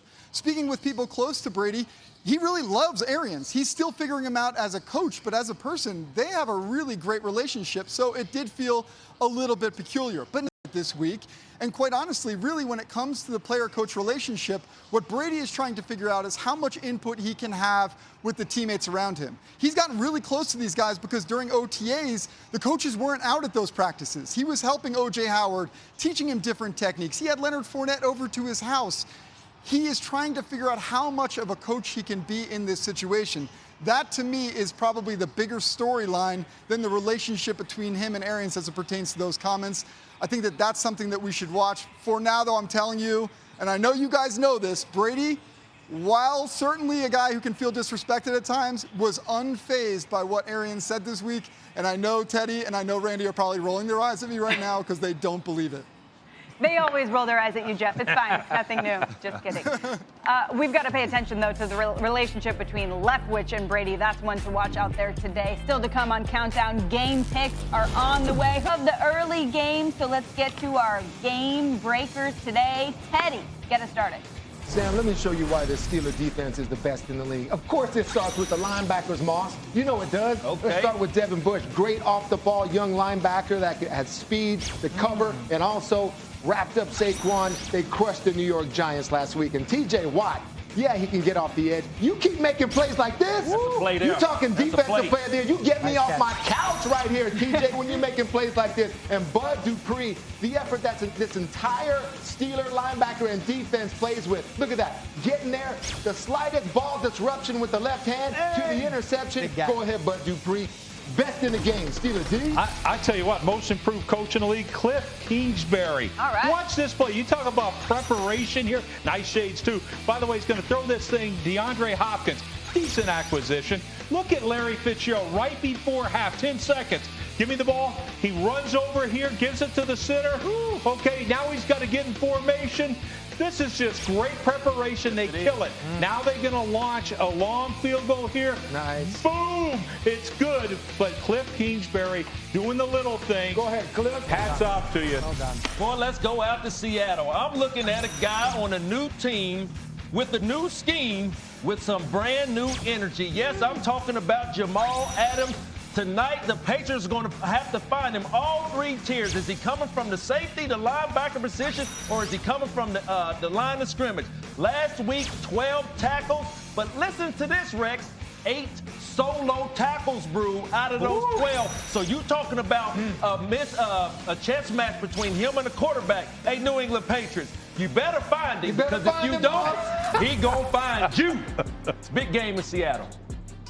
Carson Wentz gets Miles Sanders back in action for the Eagles as they face Aaron Donald and the Rams. Also, Lane Johnson back up front. Lots more to get to before kickoff for one last check-in at the stadium. Here's South Al in Philly. Hey there, SB. Big news here in Philadelphia. Rookie quarterback Jalen Hurts of Oklahoma is active for the first time this year. He's the #2 quarterback replacing Nate Sudfeld, who has been deactivated. The question is, how will Doug Peterson use Hurts? Maybe in the Taysom Hill role like the Saints, or under center taking snaps. Stay tuned. Ed? Well, Sal, Dak Prescott went through his normal pregame warm-up, including some deep throws, but you have to wonder if those will be on offensive coordinator Kellen Moore's call sheet, considering the Cowboys' offensive tackle situation today against the Falcons. The Cowboys are without starting tackles Tyron Smith and Lael Collins, plus backup Cameron Irving. If Mike McCarthy moves up his backup tackles, that means the Cowboys are depending on very inexperienced players to protect Prescott. Presumptive left tackle Brandon Knight has made one career NFL start. Undrafted free agent Terrence Steele made his first last week. Now to Diana Rossini. Thanks, Ed. 49ers first-round draft pick and wide receiver Brandon Ayuk will make his debut today. I watched him work with the trainer in the end zone for a long time as they really try to warm up those hamstrings, something that's been nagging him since training camp. Now, Jimmy Garoppolo told me he's still a young guy. He doesn't have a lot of experience, but it's been Mohamed Sanu, who just recently joined the team, who's already made a big impact in the wide receiver room. Now, let's send it over to Jeff Darlington, who's with the Tampa Bay Bucks. Well, Diana, for his first home game in Tampa, Tom Brady's arrival felt quite familiar. It was clockwork, just like in New England when he would show up to the stadium for a 1 o'clock game between 8:20 and 8:40 a.m. Here, first one in the building, 8:28 a.m. It was fun to watch him peruse the sidelines, though, figuring everything out, seeing where things were. He is not familiar with this situation. It is still new. We'll see if he can resume another old habit when kickoff starts, winning at home. Sam? Can't wait to see that one today with key wide receivers like Chris Godwin and Kenny Golladay out this week. These fantasy projections informed by IBM Watson show us the receivers with the most projected points who could be available in your league. Jalen Reagor, Demarcus Robinson, and Marquez Valdez-Scantling all have a ceiling of about 30 points in their games today. Before they take on the Chargers today, we're taking you inside the lines to hear what the special connection between Patrick Mahomes and Travis Kelce sounded like for their Week 1 win. Hey, how are you, Mitch? Andrew, nice to see you today. Chiefs All-Pro tight end was wired for sound in the season opener against the Texans. Hey, how are you, Mitch? Andrew, nice to see you today. Good to see you. Golly. Good afternoon, good morning, and good night. Wait, what? Boom! Boom! Whoa! Whoa, baby! I can tell you're getting it going. You got the fog going on the mask right now. This guy's intense.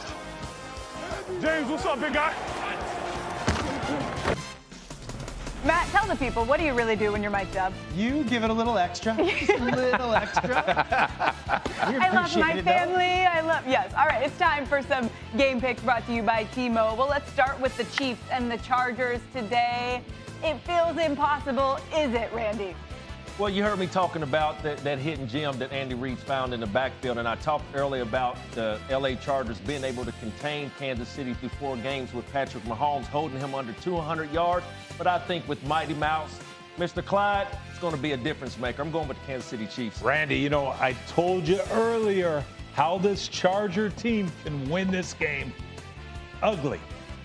Do I really think it's going to happen? No, I'm taking the Chiefs. Your question, it is impossible, Ponder. I'll say that. I'm taking the Chiefs. It's my lock of the week. All right, I'm taking the Chiefs. And whatever you do, take your eyes off of that offense and watch a little Chris Jones, because take it off of the ball and then watch him and how dominant he is. Just someone to look at when the Chiefs are on defense. This guy is special. He dominates just like Aaron Donald. He's the one. Keep your eyes on. He'll make a difference. I'm taking the Chiefs. Yeah, the Chiefs are a complete team. And what could you say? You could say, well, the Chargers have a great pass rush. Well, I could counter with, well, the Chiefs are the best screen team in the league. What's great against a good pass rush? The screen game. Chiefs in a win. But I don't think it's a blowout necessarily. I don't either. I would love to disagree, but realistically, Tyrod Taylor, I just don't think he can put up enough points to keep pace with Patrick Mahomes. I'm on the Chiefs, too. Let's get to the Falcons and the Cowboys. This one in Arlington with some fans there. Who are you taking in this one, Randy? Well, I said last week I welcomed the guy back to the National Football League, had some time off, and he had a great performance Sunday night. He's leading that team, running with your man Jalen Smith. I believe in the Dallas Cowboys this week at home, first game at home. Going with Alden Smith, Jalen Smith, Smith brothers, going with the Dallas defense, Dallas Cowboys. Yeah, Ed Ward had talked about how having those offensive tackles out for Dallas means that they're probably going to run the ball more. I think that's good for the Dallas Cowboys. Feed Zeke. I'm going to take the Cowboys. Would that be the easy thing to do, wouldn't it? Be the smart thing, Teddy. And are the Cowboys smart? I don't know. I'm taking the Atlanta Falcons because I'm telling you, Grady Jarrett, all right, Dante Fowler, they're going to get after and take advantage of it because Dallas will still throw the ball. You watch. Falcons take this one. Wow, I'm going to agree with Rex. Not just because he's #1 in game picks. I would, but I actually think when you go into a game, when your starter at tackle is out, what do? You're forced to run the ball. This could be a blessing in disguise for the Dallas Cowboys, and they could finally see for themselves the formula for them to win. 3rd and manageable. I'll take Dallas. Yeah, Dak Prescott's back in his comfort zone. I am a little concerned about the Tyron Smith situation, not having him up front, but I do think they get the win. I just think their defense is better than Atlanta's. Let's get to Patriots and the Seahawks in Seattle. No fans in this one. Can the road team pull off? The road team can pull up an upset, but this week, Sunday Night Football, Jamal Adams going against the AFC East twice. I just said a new scheme, a new team with new energy. It's going to be a tough one tonight, but I think the Seattle Seahawks will pull off in the second half, just with the guys that they're missing on defense. Man, Randy, Russell Wilson is playing at such a high level. Last week, tied a Seahawk record with 4 touchdowns and only 4 incompletions. He tied who? Jim Zorn, obviously, right? No! Matt Hasselbeck. Yes. That's right. You're going to see it. It's coming up there. Look at him. We got you running there. We're going to have you throwing here. There it is, a touchdown pass by Hasselbeck. Pretty ball, man. But you must have balled out that day, and I know Russell has, and I'm taking the Seahawks. All right, I'm going to pick with my heart here and not my brain because I know I speak for all of us, and we offer our condolences to the Belichick family. His mother passed away this week. And I remember how inspired we played when his father passed away. And so I think they have an inspired effort. I'm going to go with the upset, and I'm going to take the Patriots on the road. This is definitely the game of the week. This is the game that everyone wants to tune into. And I don't. Sunday NFL Countdown is presented by Snickers.